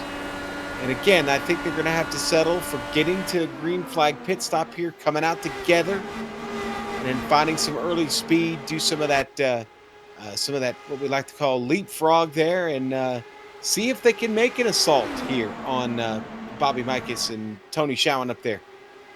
As I say that, Beard going to send it in. Take spot. Steph, you and I have done a ton of MX-5 races together where saving fuel means a lot because the MX-5 fills so slowly that if you can save a gallon, that makes a big difference. That's 2 or 3 seconds perhaps. Saving fuel, really not that big of an advantage when it comes to a pit stop, right? Because it fills so fast in the Dallara. Saving fuel always makes sense. No, it's quite simple. Saving fuel saves tires. That's just obviously because you're going to take it easier into turns. You're going to take it a little bit easier out of turns because you want to save that little bit of wheel speed. No matter how fast it goes in, it is always going to save you. Obviously, on the pit stop itself, it's going to save you less. But because you drive that 1-2 lap. Go ahead, John. Nothing. Okay. Our director got a little bit excited there.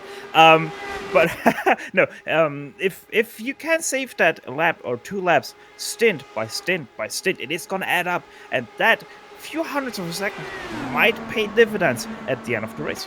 So let me drill down a little bit more on that. With this stop coming up, are you gonna fill it up all the way then and splash and go at the end, or do you split it evenly? What would you do? Because you don't need 2 full tanks to get to the end. No, you don't. It is going to be interesting because some people might even go, especially if they think that they don't have the car to be up there at the very end, that they might underfuel their car and bank on a safety car or 2, and because of that, have that lighter fuel at the end. But right now, I would say either split it in half or go long and short. Got it. There is no short long because that is going to wreck your chances at the end of the race.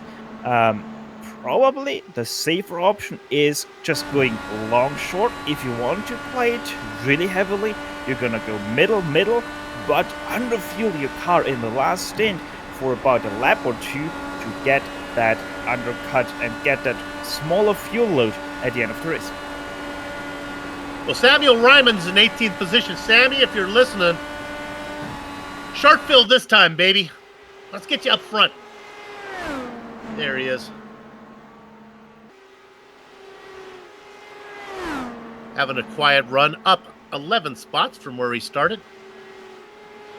He's out of trouble run, which is good for Sam. That's exactly what he had planned on, or that was the strategy, was stay out of trouble. Stay in this race, get up as far as he could there. Well, Sam offered to come in and sit with us in the booth here if he ran into trouble early, but I think he probably figured out that we had Stefan coming in sitting with us, so now he says he's just going to stay out there and run the full race. Thanks, Sammy. And Soup, I want to bring up something. We talked about the race lap record earlier. It belongs to Michael Goodman at 39.245. That has fallen today. The fastest lap in this race right now belongs to Dustin Wardlow, the Candyman, with a 39.007, baby. Woohoo!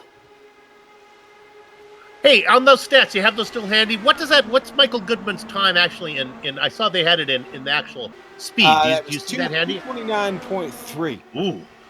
Yeah.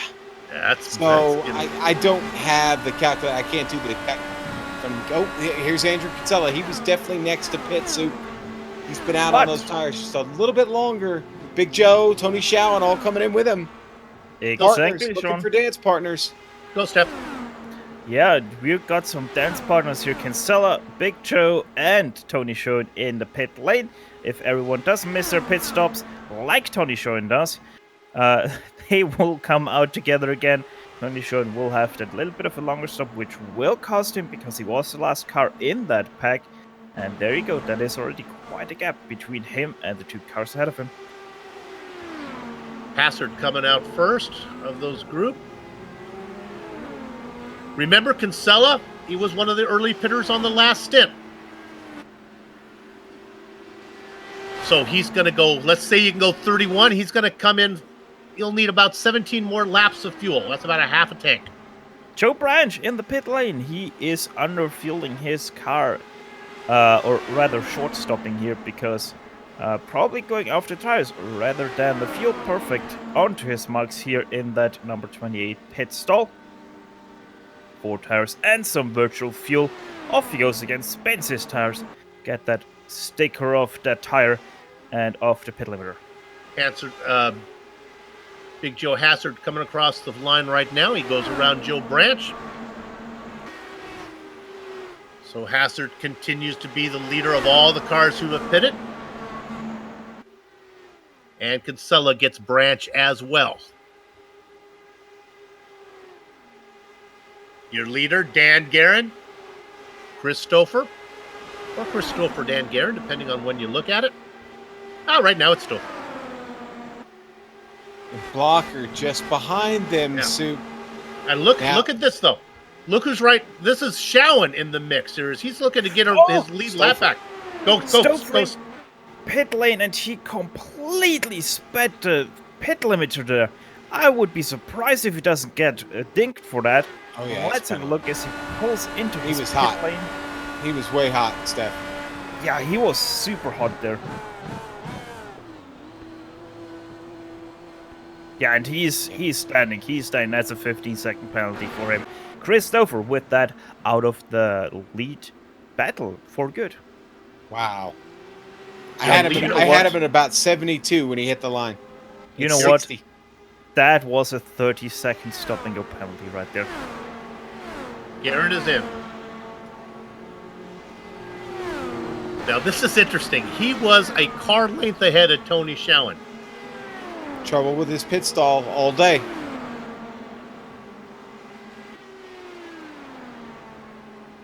Got to get this one right.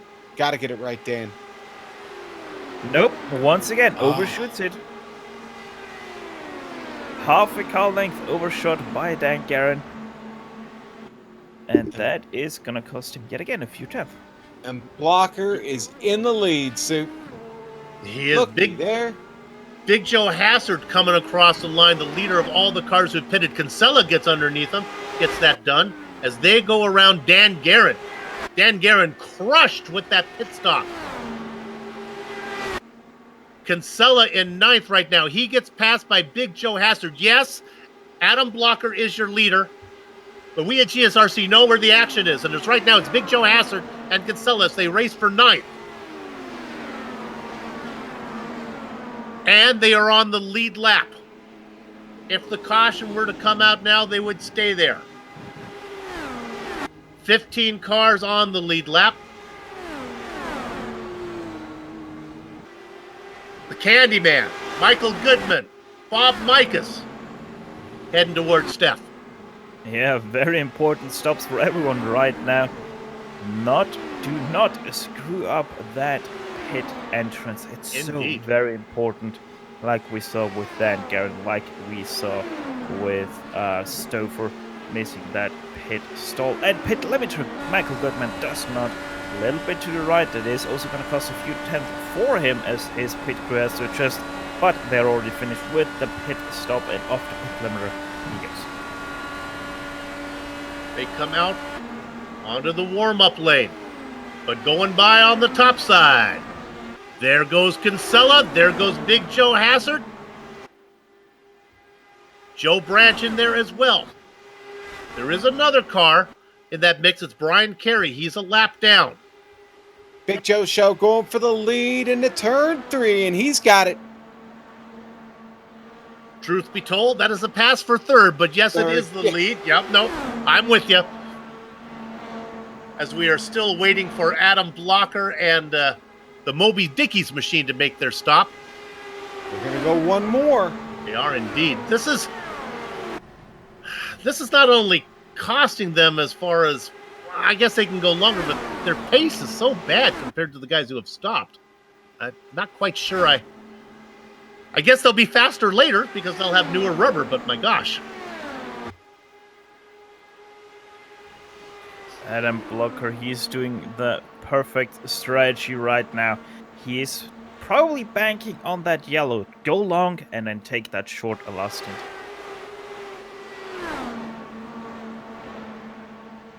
As he And comes now in. he comes in.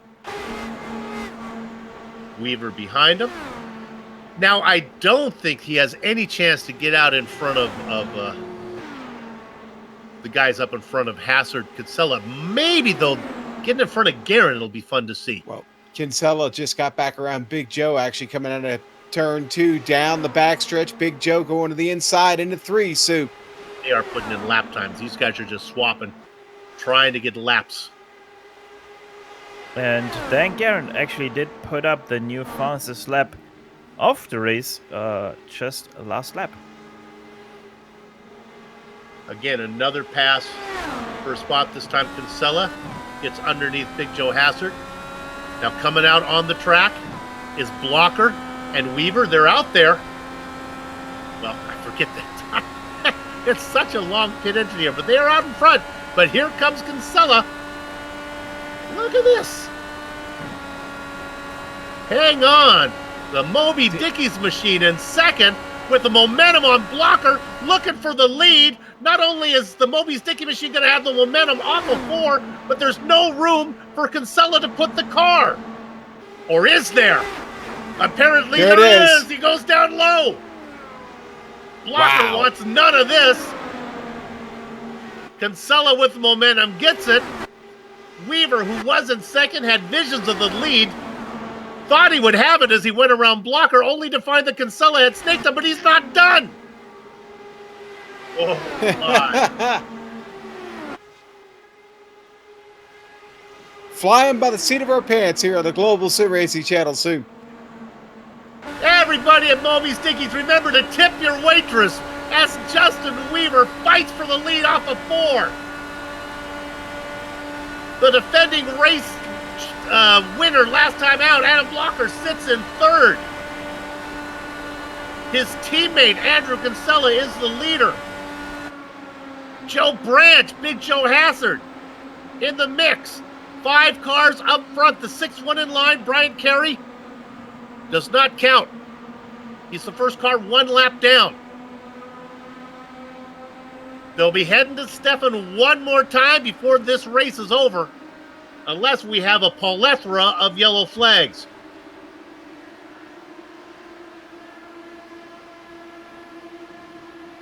We hope you have enjoyed the broadcast here, brought to you by the Global Sim Racing Channel, streaming cyberspace into your place via the iRacing Esports Network. Cialis Bathtubs, out of corner number 2. Weaver trying to get it done. Kinsella with the advantage. The momentum to Adam Blocker. He's a-coming, and he's a-coming fast, but the track here at the Brickyard is not wide enough. 36 laps to go. Adam Blocker trying to put his name in the record books and become the second 2-time winner, back-to-back winner here in the Lionheart Indy 500, and join Staff Sergeant Go for those back-to-back wins. It would surprise no one if that were the results when the checker flag waved. Justin Weaver, Andrew Kinsella have other things in mind.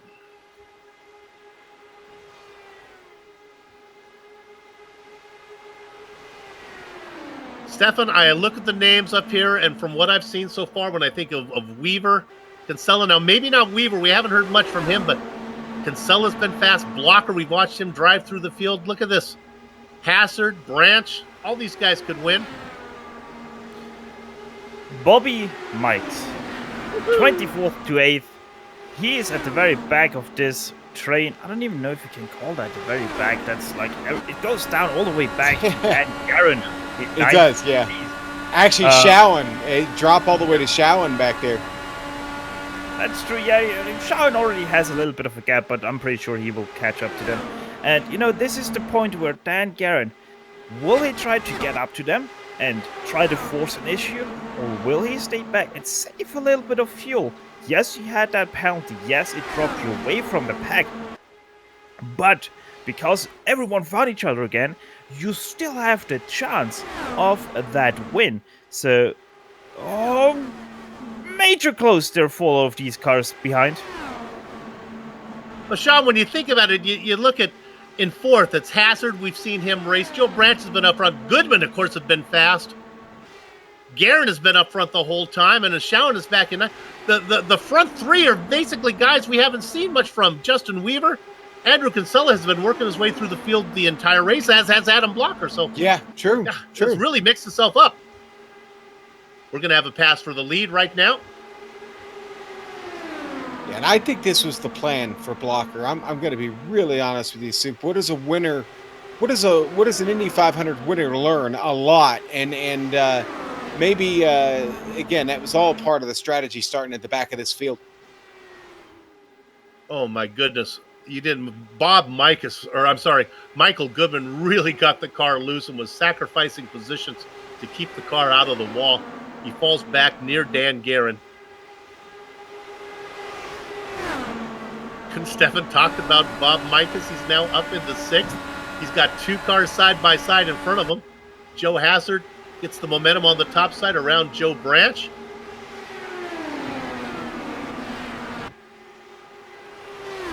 Crackers, we were nonchalant about passes for the lead when we got going because it was choreography, but now they start to matter. Well, they sure do. We're about to hit 30 to go here. We're getting real close. And Weaver guys, making the pass here. Go Steph. we are within the magic number. Magic number was 168. So if you have the ticket 168, you're the winner of 1 pit stop to go. If you come in now, it's an advantage because you put yourself in the possible being able to stay on the lead lap and not having to pit, but I really don't think it would matter much. But it's the disadvantage of having to race with that heavy car for the extra time. So I'm tending to think that Steph might have the ticket here. Run it till it's dry. Come on in and put in just enough fuel. Just enough, to get you to the end. Yep. It's all about weight. Unless you want to split it maybe and think the tires, if you go green, maybe. I don't know if anyone's going to run away from anybody. I don't know. We'll find out. That's why we're watching. We're fans just like everybody else watching here, Sue. Boy, if you're not a fan of this series after watching this race. 25 cars on the lead lap. Scott Bolster in 25th. Jason Galvin in 24th. But you're looking at it right there. Those are the cars that matter. Every car matters, Sue. Just saying. Oh, you politically correct commentator.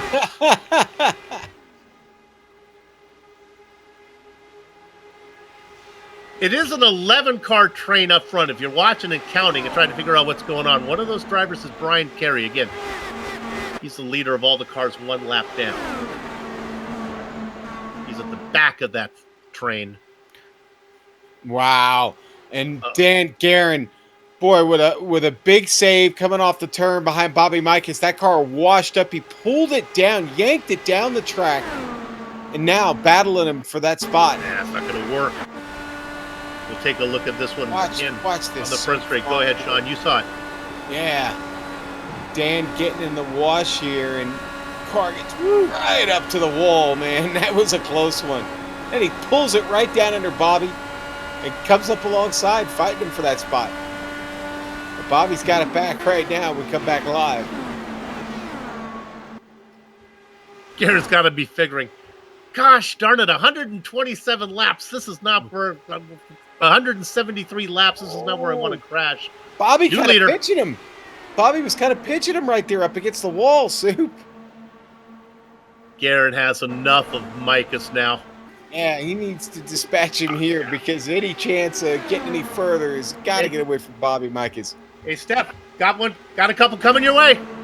Jason Galvin, a lap car, and Big Joe dropping off the lead pack there, taking his last pit stop, 173, his lap of choice. So he's obviously good to go with 27 laps in his stint, so a little bit shorter for him. And remember, he was the first one to pit last time, so he is probably already running dry. The Big Joe show got no friends. No friends. He comes in by himself, but he is going to follow Jason Galvin out. Galvin's got pace, so that's good. That's gonna be good for Joe. Absolutely. None of the leaders come in though. Boy, Kinsella and Weaver are just out there swapping positions easily. And there you see it again. All this is doing is just running them away from the driver in what would be 11th position. Larkamp. Race control coming across stand. Everybody now be quiet as we're getting close to, well, he didn't say it, but close to boogie time. They want him to keep the chatter to him. Yeah, Larkamp and Wardlow have been back there battling for a while. Actually, they've been working together, switching spots as we were on board with Adam Blocker there. Now we go over to them. This has been their little tango, the two-car tango here for them. That's Tyler Graff right behind them. Of course, Tyler back there battling from a lap down, Sue. See if any of the leaders peel off towards Stefan this time. They do not.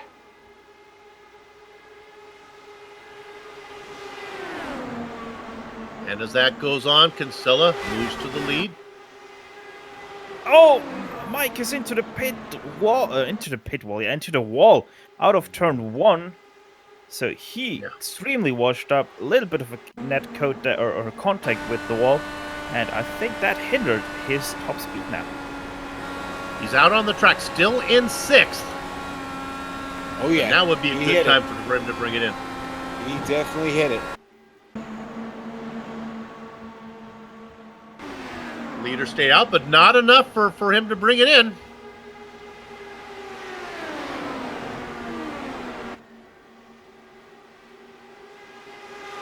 Boy, I don't know. What would be interesting is the lap times that Big Joe Hazard is putting in. We can't forget about him. He's had a long stint, but he's been by himself, right? Well, I guess he's been in the mix. He's got Bolster and he's got Galvin helping him, I guess. Well, that's it, right? Big Joe came in, he pitted before everybody, and now he's following, or was following Galvin. Now Galvin's going to come around, but these two are going to play leapfrog. They're going to work together. This is Big Joe's best chance here. But I got it. Oh, there, we can look at the times. You can see the comparison between the two. You would think that, that new tire. Oh, that's a wreck. And there's the caution. Boy, Joe Branch hit it hard. Wow. Boy, it was a long time coming, and it's with Dan Guerin, right? It is. And it is. Guerin involved in it, too. That's the end of Dan's hope for a win here in the Indianapolis 500. Wow. Watch how close together they were for how long. This was an accident that was going to happen 300 feet back. Should happen. Oh, I think he put it in the wall and bounced back in.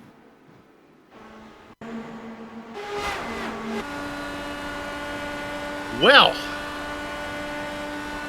I don't know if this is good news as we continue to watch the replay for Big Joe Hazard or not. He'll cycle around to the front, but he'll be on about 6 lap older tires. Yeah, I think Big Joe got to be crushed right now. He did not. He didn't really need that yellow because no, he didn't. He was putting in good times. He was out there racing on new rubber. Yeah, he had that help from Galvin to play leapfrog with. All they had was open track in front of him. Yeah, it's got to be a bit of a soul crusher for Big Joe. I don't think he's got any choice but to come in and pit with the rest of these guys at this point. Well, I mean, okay. Yeah, but then he comes in 14th spot. I mean, do you want to be in 14th? The problem on the is same playing that field with everybody else, or earlier in the race though, we saw Tyler Graff try to make that happen with about the same amount of laps on the tires, and it was woeful, dreadful. Now Graff is a lap down. Yeah, that's the thing we have to remember. It is the shininess of the tires, like you see in real life. That is when they have the peak amount of grip, and that only lasts about 6-7 laps in the IndyCar here, the R18.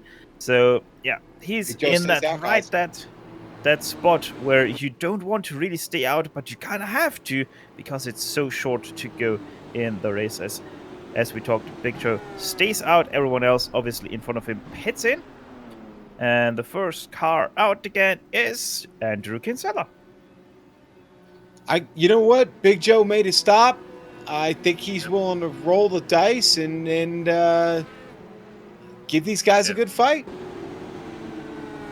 And with apologies to Tyler Graff, that was a great comparison you made because we saw Tyler Graff do that as well. In this race, at least, Tyler Graff is not Big Joe Hazard. Hazard's fast, so he might be a little more successful staying up there. We'll see. And the point that Stefan made, if he can just hang in there long enough till the tires kind of equal out. Well, we go 180 laps, and we bring them all out for a 20-lap sprint. I'll take that. It's been a great race today. Not a lot of trouble. Still a lot of cars in this field. This will give me an opportunity, sorry, Chef, to talk about our third sponsor that I haven't talked to you about. We mentioned a little bit. Probably not going to get a lot of use out of this product here at Indianapolis unless you're Dan Guerin and you bounce it off the wall. I'm talking about Butt Kicker. Their products add instant immersion to any game. Unlike a subwoofer that moves air and loses accuracy and force, Butt Kicker products move actual mass, producing a, you know what it is, haptic immersion that's powerful and accurate. Butt Kickers products add that missing driver-to-car connection, bringing more realism and immersion to your sessions. See all the family of products at thebuttkicker.com. I got a promo code for you. Use the promo code LION25 to get 25% off your order. Whew, all the sponsor plugs are out of the way. Everybody's made their pit stop. It's sprint time here at Indianapolis. And Soup, I crunched my numbers here a little bit. The only way Big Joe is going to be able to do this, obviously, he's gonna lead this race. He has to do it the Joe Branch way. Now, Joe had only 2 laps on his tires when he stayed out on that last, I think it was last yellow.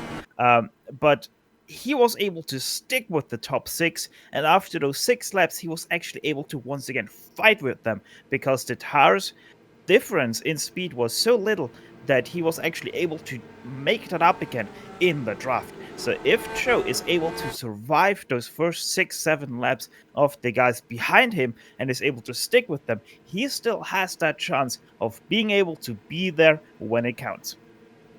And if I know my iRacing and Lionheart rules, another thing to Big Joe's advantage is he's got Scott Bolster as a little bit of a cushion between him and Kinsella. Now, if this was under 10 laps, I think they would clear Bolster out of the way. But I think right now, Scott will get to stay out there and start virtually in second position in line. The leader of cars 1 lap down.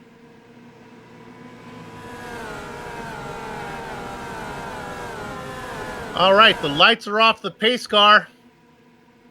Crackers, I'm going to give you the honors because we know what time it is, baby.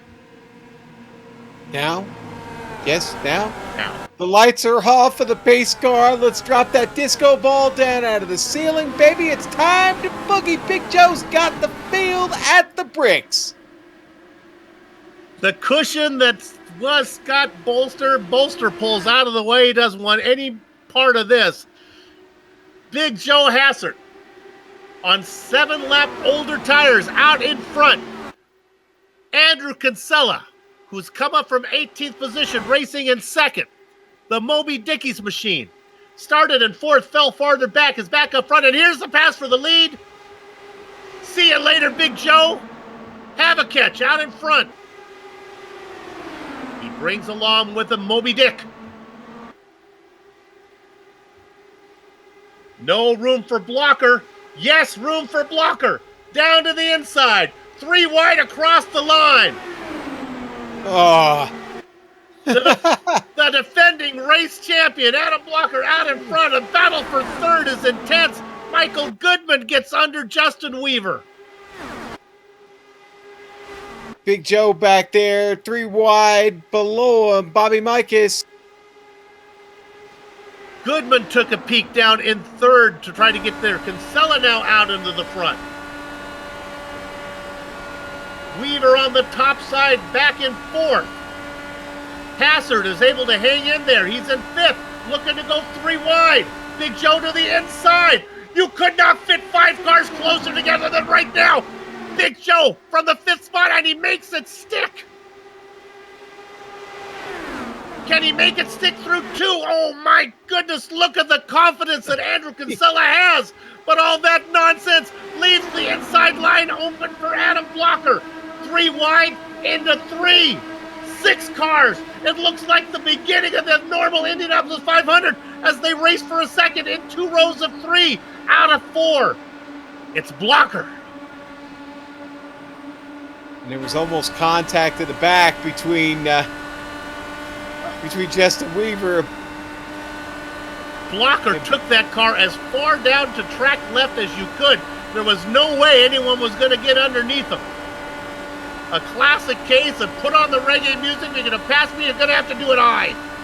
Kinsella now trying to get underneath what would be the car of Big Joe Hassert. Look what Hassert has done on those older tires.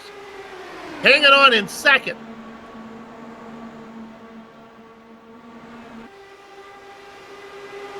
Oh, Bob Mikas almost loses it. Oh, boy. Yeah, everybody checking up behind him. Oh, Stouffer's in the wall. He got punched. Big Joe. I think it was who was that contact with? I think it was Greenlee.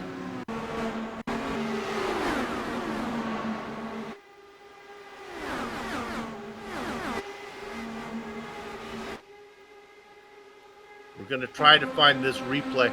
Boy, things were heating up. Mike has got loose, and honestly, I don't know if it was a checkup from that. I really thought Micah's was going to put it in the wall. Well, it was Micah's. It wasn't him that had the contact. It was that's actually Greenlee. I think it was Brian Greenlee. Yeah, it was Greenlee. Yep. Here we go. On board with Wardlow here, Soup. On that DeWars on-board camera. One our director has found. Oh, look at... Oh! Boy, he didn't even have to duck for that one. There was some altitude on that baby. Well, with that all said and done. Yeah, you see the contact here from behind. Boom, right up the track, into him. Stuffs Stouffer in the wall.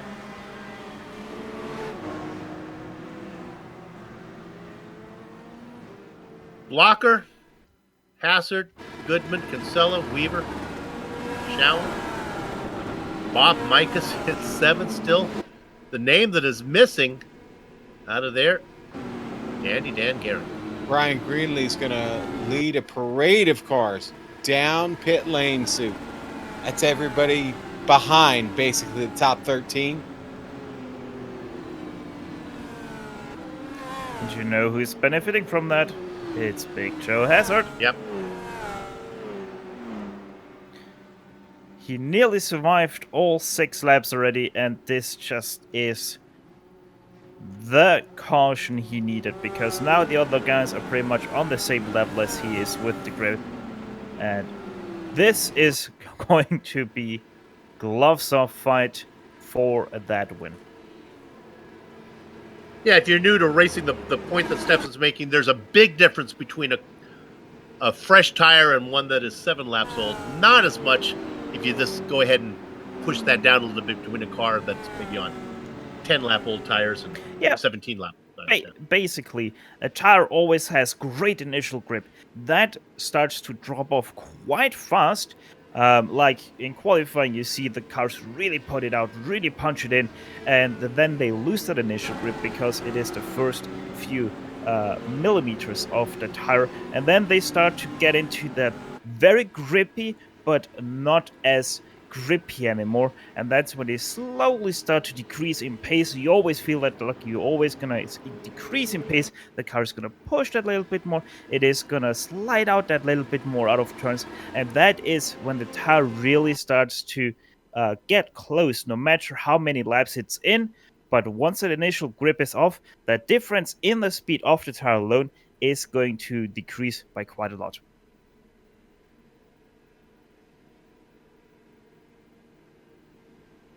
Okay. The pace car comes across the line. Lights will come off. They will. We'll go around and we'll get this going. With 11 to go, man. 500 miles here at Indianapolis Motor Speedway and only 11 laps to go when we get the green. Tell you what,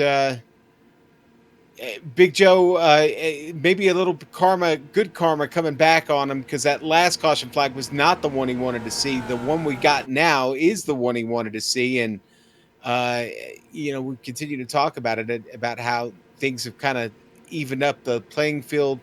It's all good for Big Joe here. He's got some really fast drivers behind him, though. And I expect to be this restart just an angry hornet's nest of Dallara IR18s all over the track, Sue. Well, this is what we came for. Yes, it is.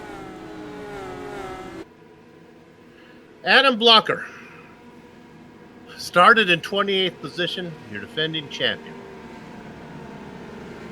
Both as a champion in the series and at this race. Yeah. We talked about what Hassard has to do on a little older tires. Goodman has been quick. Kinsella has worked his way through the field. Weaver has been up and down the order. All of these guys could win it. Showen has been fast. Bob Mikas, we kind of undersold him. But he's back there in 7th, waiting for the opportunity. Got to be happy with the way this is going. The beautiful Medina Mendes pulls the pace car in, perhaps for the final time. Let's get ready. 11 laps of racing to get to the checkered flag. Adam Blocker is your leader. They string out a bit. Good start. Not bad, not bad. 22 cars on the lead lap. Working on the top side now. Big Joe Hassard.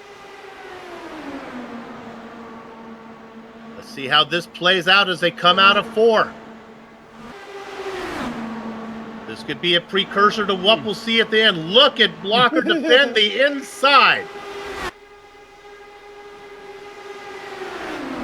Blocker was first to the line. 10 to go.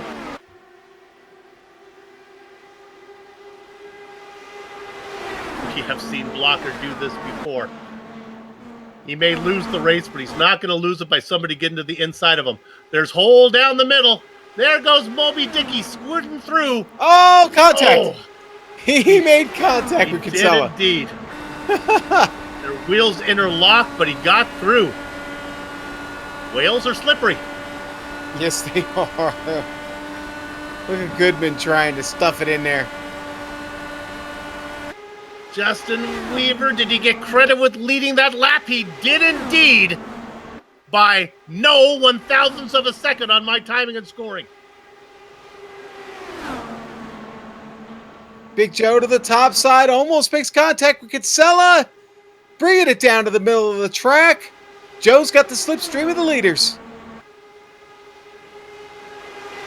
Goodman working in back there in 5th on the inside of Kinsella. Kinsella in that kind of gray teal flavored car on the outside now making a run.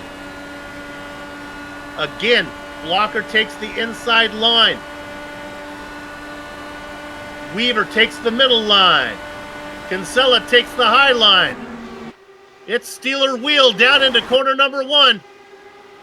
The clown is Kinsella. The Joker is Blocker. Jerry Rafferty is Justin Weaver. Google it, boys and girls. 8 to go. Momentum from Goodman. Jeez. He gets 1. This be any more edge of your seat, Soup.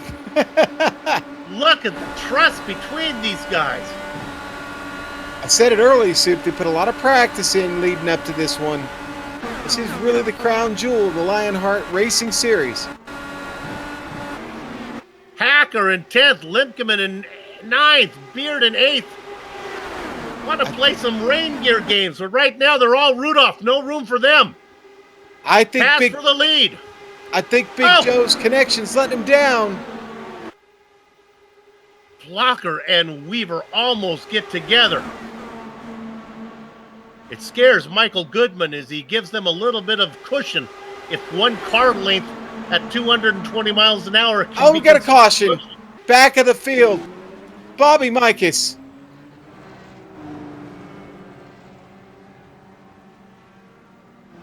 Oh, Jason Galvin, I don't want to put the blame on you, but I won't put the blame on you. It looked like a little bit of ghost contact to me. Yeah, and in the turns is where we always see it here, Sue. We've had a couple of other incidents that looked like they were close, but maybe not quite contact. You know, this is one of the situations that I call a slanted 3-wide, which isn't really a 3-wide, but it feels like a 3-wide if you're racing like this. And just Mike has, Rigney turned in, so Mike has turned in, and then sadly there was the car of Jason Galvin, and he kind of turned himself over that nose. Heavy damage to his car, and sadly, his race seems to go. What a great run the Von Hansen's meat machine was having. But that's bad news for Mikas. What is good news for us is this caution comes before we get to the Mendoza line. That means that we will be able to get this caution in and come back and have green flag racing. Oh my goodness. And when we do, how many laps will we have? Maybe 3? Maybe. Yeah, maybe. And with this field and the competition that we have, you cannot afford not to be in the lead because this race can end any time. The only time I would feel safe not leading this race would be in the white flag lap, but that makes sense because I know I got a chance. We're not going to go yellow there.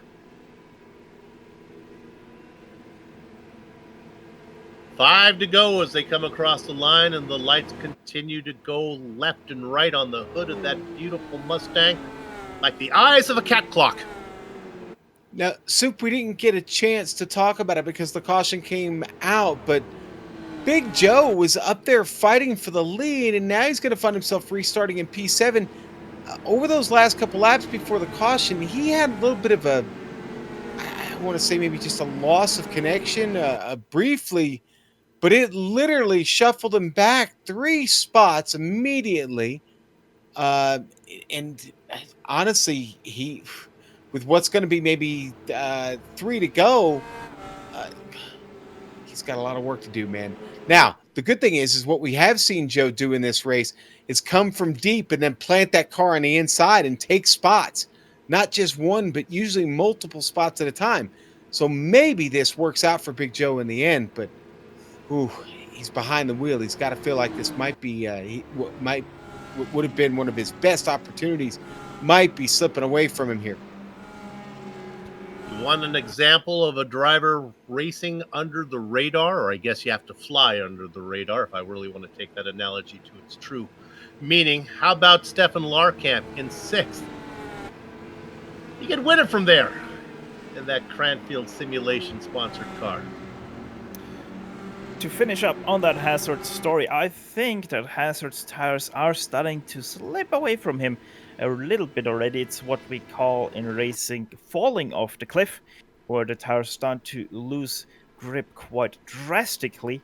And I mean, his tires are already about 20 or so laps old, so I'm not 100% surprised about that fact. It's just, it is a little bit too sudden.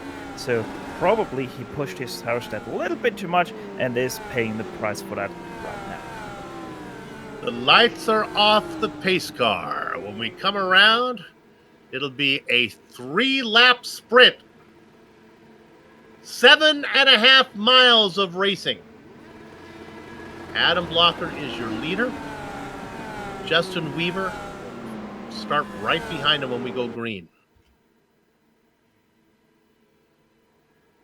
Tony Schowen is in 5th. He's been fast. Between Weaver and Schowen sits Michael Goodman and Andrew Kavakech-Kinsellas. They go 3rd and 4th. We talked about the Pennsylvania driver, Stefan Larkamp, back in 6th. Stefan just talked about Big Joe Hazard. The tire's going away. He's in 7th. Then you get back to the guys who are really too far back to have a run at this one. Brian Beard, Brandon Limpkin, and Ron Hacker, unless things go incredibly sour up front. Entirely possible. Entirely possible. Yeah. With the intervals and the margins that these guys are racing, we could see a lot of them taken out. I'm going to use the dreaded net code word, and unfortunately, we've seen it. I just said it a few minutes ago. We've seen it a few times today where you get a little too close in the turns and cars spin around. So you absolutely know they're going to be fighting into the first turn. They're going to be fighting out of the second turn. They'll be fighting into the third turn and out of the fourth for these last 3 laps. Here we go, Sue. Pace car is in. We're on lap 197. It'll be 198 when they cross the line, 199 and 200, and this race is over. Adam Blocker gets a good start. Weaver in 2nd. Nobody going to make a pass going down into 1. And Beard had a miserable start. Stacked everybody up behind him, Sue. Weaver laid back a bit and gets a run out of 2. Goodman is down there, now moving to the inside. That's the familiar car of Kinsella. It's 3 wide in front of Kinsella. There is nowhere for Andrew to put the car. 4 wide, I don't think so. Oh my, getting really loose with Goodman. He backs out, he saves it. That allows Tony Schowen to get in the mix. Look Comes at Big Goodman. Joe. 3 wide behind Goodman. If you're going to take that inside line, it's going to leave the momentum up top for Tony Schowen. 3 wide behind Goodman. He likes what he's seeing. The car in the middle is Andrew Kinsella. 1.5 laps to go. Kinsella gets to the inside, but he is pinned. He can't get around Goodman because he is pinned by Weaver. Blocker coming out of 4. Look at the blue car. There's no way anyone's going to get underneath him. Weaving like a loom was Kinsella. He has the momentum. He's first across the line. He gets credit with leading the lap. They go into corner number 1. But the momentum belongs to Goodman on the inside, to Blocker on the inside. Blocker, Kinsella on the top side is Weaver. No room for Kinsella to put his car. Kinsella pinned now. He tries to push a little bit out of the final corner. He got to the line first last time. I think he's got a shot at it. Once again, Kinsella moves to the outside alongside his team. It's going to be a drag race to the line. Give the win to Andrew Kinsella. Adam Blocker takes second. Justin Weaver will get third. We ride on board with the winner. He tested the water on lap 199. He drank the champagne on lap 200. Wow, wow, wow. What a finish. Woo! One more from above. The definitive shot right here at the line.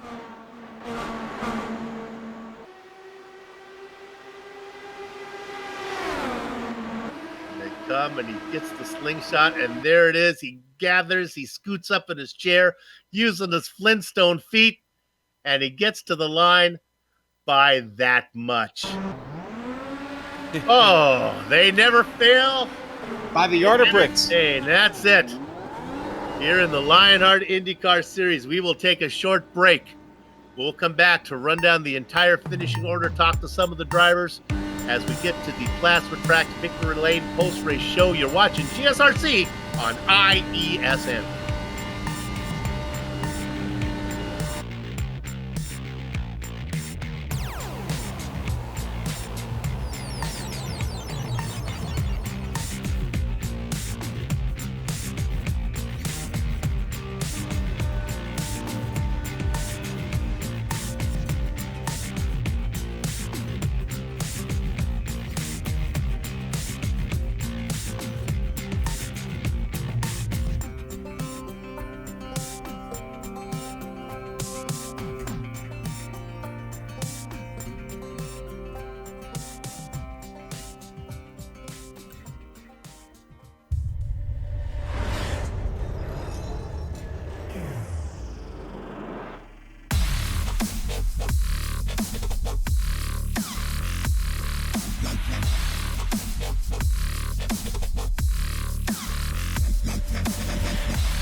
The Sim Pit is an entertainment channel dedicated to the world of simulated motorsports. The Sim Pit is a leader in providing the sim racing community with news, reviews, interviews, DIY pieces, and instructional videos to make sim racing a better experience for all. Check us out at thesimpit.com or go to YouTube and just search for The Sim Pit.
Welcome back to the Thumbs Up Cancer Down Indianapolis 500 presented by Dwar's Candy and the Plasma Tracks Victory Lane post-race show. Hey, if you're struggling to find something for the person who has everything, do I have the website for you? Plasma-tracks.com not only produces original racetrack wall art, motorsports trophies, home decor, and motorsports fabrications are also available. Words cannot do justice to the uniqueness of their wares. The only way to fully appreciate their artwork is to see it for yourself. But be warned, one visit, and the next thing you know, you will be trying to convince your spouse why you need a Plasma Track wall art hanging in your home. See it all at plasma-tracks.com. And as always, there's a promo code LRS 2019 to get 25% off your order. And now, let's bring you 100% of the HPP finishing order for the Thumbs Up Cancer Down Indianapolis 500 presented by Dwar's Candy. Your winner, he started in 8th. He's going to get the win as he outduels his teammate Andrew Kinsella. Congratulations. Adam Blocker will have to settle for 2nd. Justin Weaver started in 4th, fell well down, came back up to get the final podium position. Joe Hassard and Tony Schowen go 4th and 5th. Michael Goodman, Stefan Larkamp, Brandon Limpkeman. Hey, a quiet run for him as he gets 8th. Ron Hacker and Brian Beard round out your top 10. Crackers? And the next 5 all picked up really, really good spots. I think Ty Graff going to be really, really happy with that P11 today. Mike Rigney, 12th for him. Sam Ryman going to get a top 15 run, finish 13th. Connor Harrington, 14th for him. Robert Bluen, 15th. Jason Galvin's probably going to be a little bit crushed with that. Things didn't work out for him today. 16th, 17th, first car lap down, going to be Brian Greenlee. Solid run for him, stayed out of trouble, but 17th a lap down, best way could muster.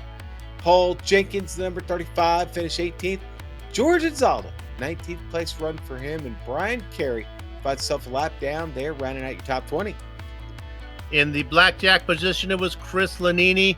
The double duck spot, John Hill. Then it was Scott Bolster, Dustin Wardlow, and Bobby Mikas in 25th. Chris Stouffer, Joe Branch, Dan Guerin, Joe Flanagan. These guys all ran into trouble. Guerin running up front for most of the race. The Watchman, Mark Cohn in 30th. 31st was our top rookie, Damon Martinez. Ken Hacker back in 32nd. Isaiah Cousin Dupree and David Altman in 34th. Your top 12 drivers separated by just 3/4 of a second up front as the Lionheart boys really put on a show. And it is time for interviews, and I get the honor of talking to first-time Lionheart Indy 500 winner, Andrew Kinsella. Andy, I thought you tested him on lap 199, and you knew what you were doing out of that final corner on the final lap. Oh my God, that was so intense. Hats off to Adam. He drove a great race. Just got him at the end. Yeah, just like you said, I knew basically what I needed to do coming out of 4 on that last lap. I knew basically as soon as Weaver went high on the backstretch that I was going to be good. The only problem in my plan would have been if somebody had somehow gotten underneath me, but the tires were fell off just enough that I knew through 4 I should have enough room to jog down a little bit, get Adam's draft, and just get enough of the draft to tow me by the start finish line, and it worked just the way I wanted. Oh man! Earlier this year I won the top split official 500. It wasn't on the broadcast split, but one of the top split 500s, and I won the Elite 500, and now I finally won the Lionheart 500. So I've won the Indy 500 Triple Crown on iRacing, and man, this feels good. I want to try to get in the head of your teammate there. Now, I understand blockers need to keep the car down low when he's trying to protect that inside line going into 1. Did you ever have a thought that maybe off of 4, with the only race being to the finish line, maybe he would leave the inside open off of 4 and change things up on you? No, the low side is the shortest way around. And if he came up, he was just giving me even more draft. So his best play was to do exactly what he did and stay low and hope that I wasn't able to get a good enough draft, but I just got enough and it just worked out. But yeah, Adam drove a great race. Where did he start? Like 26th or something like that. I was 18th. We didn't have good qualifying, but man, just like always, these adrenaline motorsports cars work well in the race, and we're up there at the end. And man, it feels good to win. I haven't won actually since round 5 of last year, so this feels really good. And we'll get you out of here. A nice comeback for your team after the bad performance by both you guys at Texas. Absolutely, yeah. I made a mistake at Texas. Adam got caught up in some accidents that weren't of his doing, but feels good to get the 1-2 here. Way to go. Congratulations. Good luck. Double points. That'll move you up. Good going. That is so key, Soup. That is so key. I'm so stoked.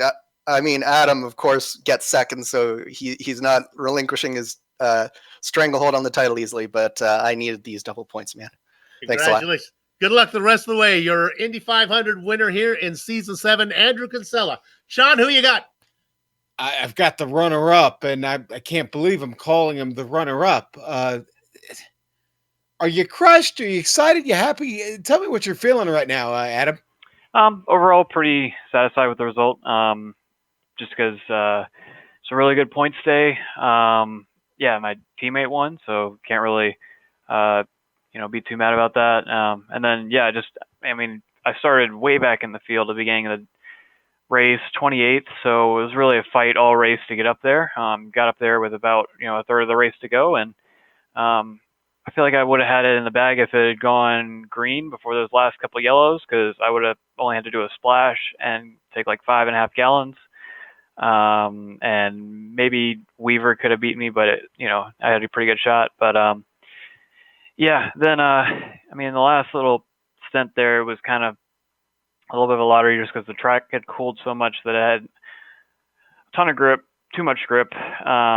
And so it was honestly, I couldn't really do much more than what I did. So yeah, it was just about whether the guys behind me could time the run properly, and Andrew did. So I could win to Andrew. All right. Great day for Adrenaline Motorsports, but I got to ask you, what was the scariest moment of the race for you, Adam? Well, there were quite a few. I think one time Brian Carey, my teammate, hit the curb in turn 4, got sideways and almost hit the wall in front of me. A couple laps or like 10 to go, Weaver banged into me on the back straight. That was kind of unsettling. And then there are just, a lot of moments where all of a sudden, you're closer to the car in front than you expect, or they take a different line, and all of a sudden you're washing, especially in turn 2. There were several times I almost hit the wall there, but yeah, just kept it clean and fortunately got to the end. So. All right, and the final question for you: where is the Adrenaline Motorsports after party? I don't know. I think I know Brian and Kinsella are partying, and because they live next to each other. But yeah, I don't know. But yeah, okay. Definitely a really good night. 3 cars in the top 5. So. All right, check back with us and let us know. We'd certainly like to stop by, but maybe just hang out for a few minutes. Okay. All right. It's Adam Blocker. Congratulations to him, man. What a race him and Andrew Kinsella both provided for us today, Soup. I think Steph, though, is caught up with Justin Weaver. Yeah, and Justin, once again, probably a driver with quite some mixed feelings to 3rd place, which is technically a very good result, but only a 10th behind the winning car. Justin, how would you sum up your feelings about that 3rd place? Well, I'm actually pretty excited about a third place finish. To be perfectly honest with you, it's great to be finally up there digging there with the leaders. It's kind of been a struggle a little bit this season in the Lionheart Series here. So it was fantastic to be up front battling for the win there toward the end of the race. You can't really ask for any more than that. When you get down to the end of these things, especially a massive event like this, our biggest event that we run this year. So I can't. I'm actually pretty pleased with the 3rd place finish. It's pretty brutal just to finish the 10th behind the race winner there. But that's the way it goes sometimes. It was some fantastic fun out there, and those last few laps there were about as intense as it gets, and everybody treated each other with respect there, and man, it was so much fun to be out there. Well, it was also quite some fun commentating on that. And one thing we have to mention, you only scraped by on that 3rd place with a few hundredth there against Big Joe, who was on quite some old tires now. The question is, did you expect Joe to come back on those old tires, or were you saying, nah, he's not gonna come back and challenge me for that? Yeah, it was me and my teammate Mike Goodman. We were talking about that how Joe got up there and he had those older tires and kind of both of us thought that he was gonna kind of struggle there and we were gonna kind of shuffle him back there and kind of take care of him, but doing what Joe does. He's really good at these oval tracks and especially the drafting. So he's really good and was very patient and came back up there and about stole third for me. About stole my interview away from me here. But we were lucky enough to get a P third there. So it was. He's a really good guy to race against, and he showed again tonight there. Justin, I'm gonna leave you out on that question. Halfway point. How is he gonna go from here? Well, we're halfway point. Hopefully, we take some big momentum. Get the Moby Dickey's car here dialed in, and hopefully this just carry the momentum through the rest of the year. Like I said, I'd like to thank Moby Dickey's for their sponsorship, their support, and also Wins Construction, new sponsor this year. So we're gonna try to get them in victory lane, and you know what? I think we're on the right track. We got a podium today, and I'm really looking forward for the rest of the season. I'm really looking forward to the meetup next week with a bunch of guys as well. So we're gonna give our best effort. That's for darn sure. Well, Justin, good luck for a second half of the season. And another guy, who must have quite some momentum under his chin, Big Joe Hazard. Big Joe Hazard, 4th place today. I want to talk not about the last caution that happened with about 3 to go, but the one that happened while you had already made your pit stop. I don't think that one helped you very much. Was it? Were you disappointed to see that one come out? I was going to win the race if that caution doesn't come out. It was me and Jason were talking, and he had gotten a couple penalties and ended up at a lap down, and he goes, "You know what's crazy? What happens if we just pit here, because we're going to be on the lead lap, and I'm running really fast on my own." So we made the call to pit with 28. And we were pulling a half a second a lap on what we were running in the pack. So I thought if it went green, then it was my race to lose. And if not, I ended up out front anyway. And if I would have stayed where I was, I had no chance. I was in 5th, old tires. It wasn't going to happen. So unfortunately, we got those yellows. But I was able to keep fighting and stayed in there. I was hoping to get Justin at the end. I had a couple of good runs, and I put myself in the driver's seat. I gave myself a chance. It just didn't play out like we wanted it to. It's funny. That's why we do these interviews, because we learn a lot. During the race, I said, well, he's coming in, but he won't have a partner. He's all by himself. And Sean said, no, he's got Galvin with him. He's a lap down, but Galvin's faster, sure enough. Yeah, and it was all planned, now we find out. It was all planned. Galvin was the brains. He said, I'd really like to see a thumbs up, cancer down car take down our sponsored race here and get a 500 win, and we had the puzzle pieces were all put together, and it just didn't shake out. Nevertheless, you made an impressive run with old tires even after those yellow flags brought you all together. So congratulations on a well-fought 4th place, man. Thanks, guys. Big Joe Hazard, your 4th place finisher. And Sean, we get one more. Yeah, and we sure do caught up with Tyler Graff. Ty, boy, that race was a struggle for dude. You were in a state of yo. Soup, the man was in a state of yo. He was up and down the field like a yo-yo. He was battling for that lead lap hard though when he had that chance. Yeah, I got to put my hands up. I made a mistake. I violated the pit exit rule and had to serve a penalty, and then I got off strategy. If it would have stayed green, I actually jumped at pit stop, which could have really been nice, but everyone's racing hard and we had our caution. So it is what it is, but being in 31st at one point, almost 2 laps down, finishing 11th isn't that bad. Tyler, tell us who you're racing for tonight. Yeah, so I got the Dan Weldon Foundation on the car today, and actually for all the Triple Crown races, and it's on the car in some form everywhere now. But Dan Weldon Foundation does a lot of fantastic things for the Alzheimer's Association, and that's actually how Dan's mom passed away. So they do fundraisers every year that I'm a part of and get to help with, and just a really cool cause to have on the car, and obviously it ties in with the league. So I just wanted to give them a shout out, and they're doing great things. And one final question for you, Tyler, before we let you go. Hey, man, should commentators have minus 273 gloves too? Should we commentate with our gloves on? Dude, I don't think there's any other way to commentate. You got to wear those gloves. They're the most comfortable things in the world.